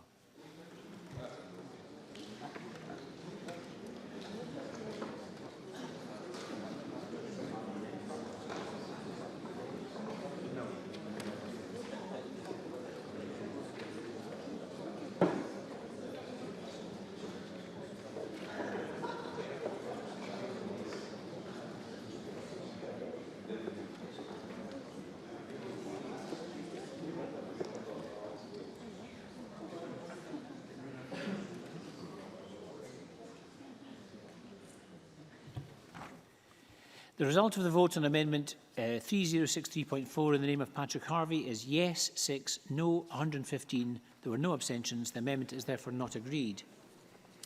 The next question is that Amendment 3063.2 in the name of Willie Rennie, which seeks to amend the motion in the name of Murdo Fraser, be agreed. Are we agreed? No. We're not agreed, and we'll move to a vote, and members may cast their votes now.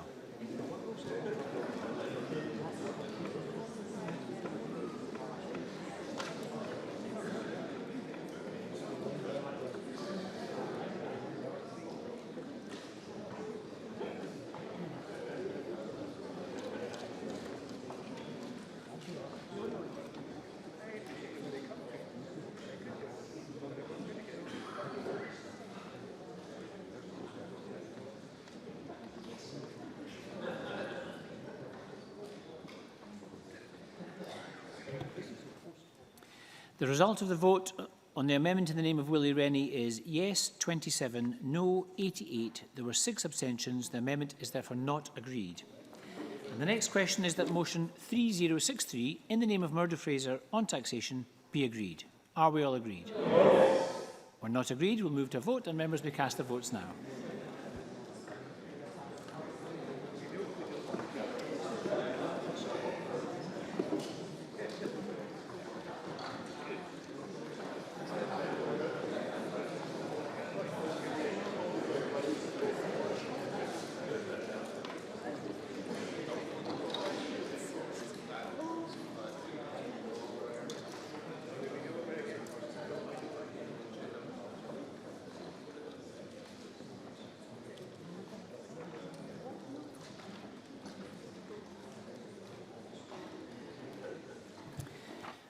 And the result of the vote on motion 3063 in the name of Murdo Fraser on taxation is yes 29, no 92. There were no abstentions. The motion is therefore not agreed. The final question is that motion 3105 in the name of Joe Fitzpatrick on designation of lead committees. Oh, sorry, 6th question. I've missed one out. All right. The next question is that motion 2956 in the name of Joe Fitzpatrick on approval of an SSI be agreed. Are we all agreed? And the final question this time is that motion 3105 in the name of Joe Fitzpatrick on designation of lead committee be agreed. Are we all agreed? We are. That concludes decision time. We'll move to members' business in the name of Marie Todd. So if members could change their places, take a few moments.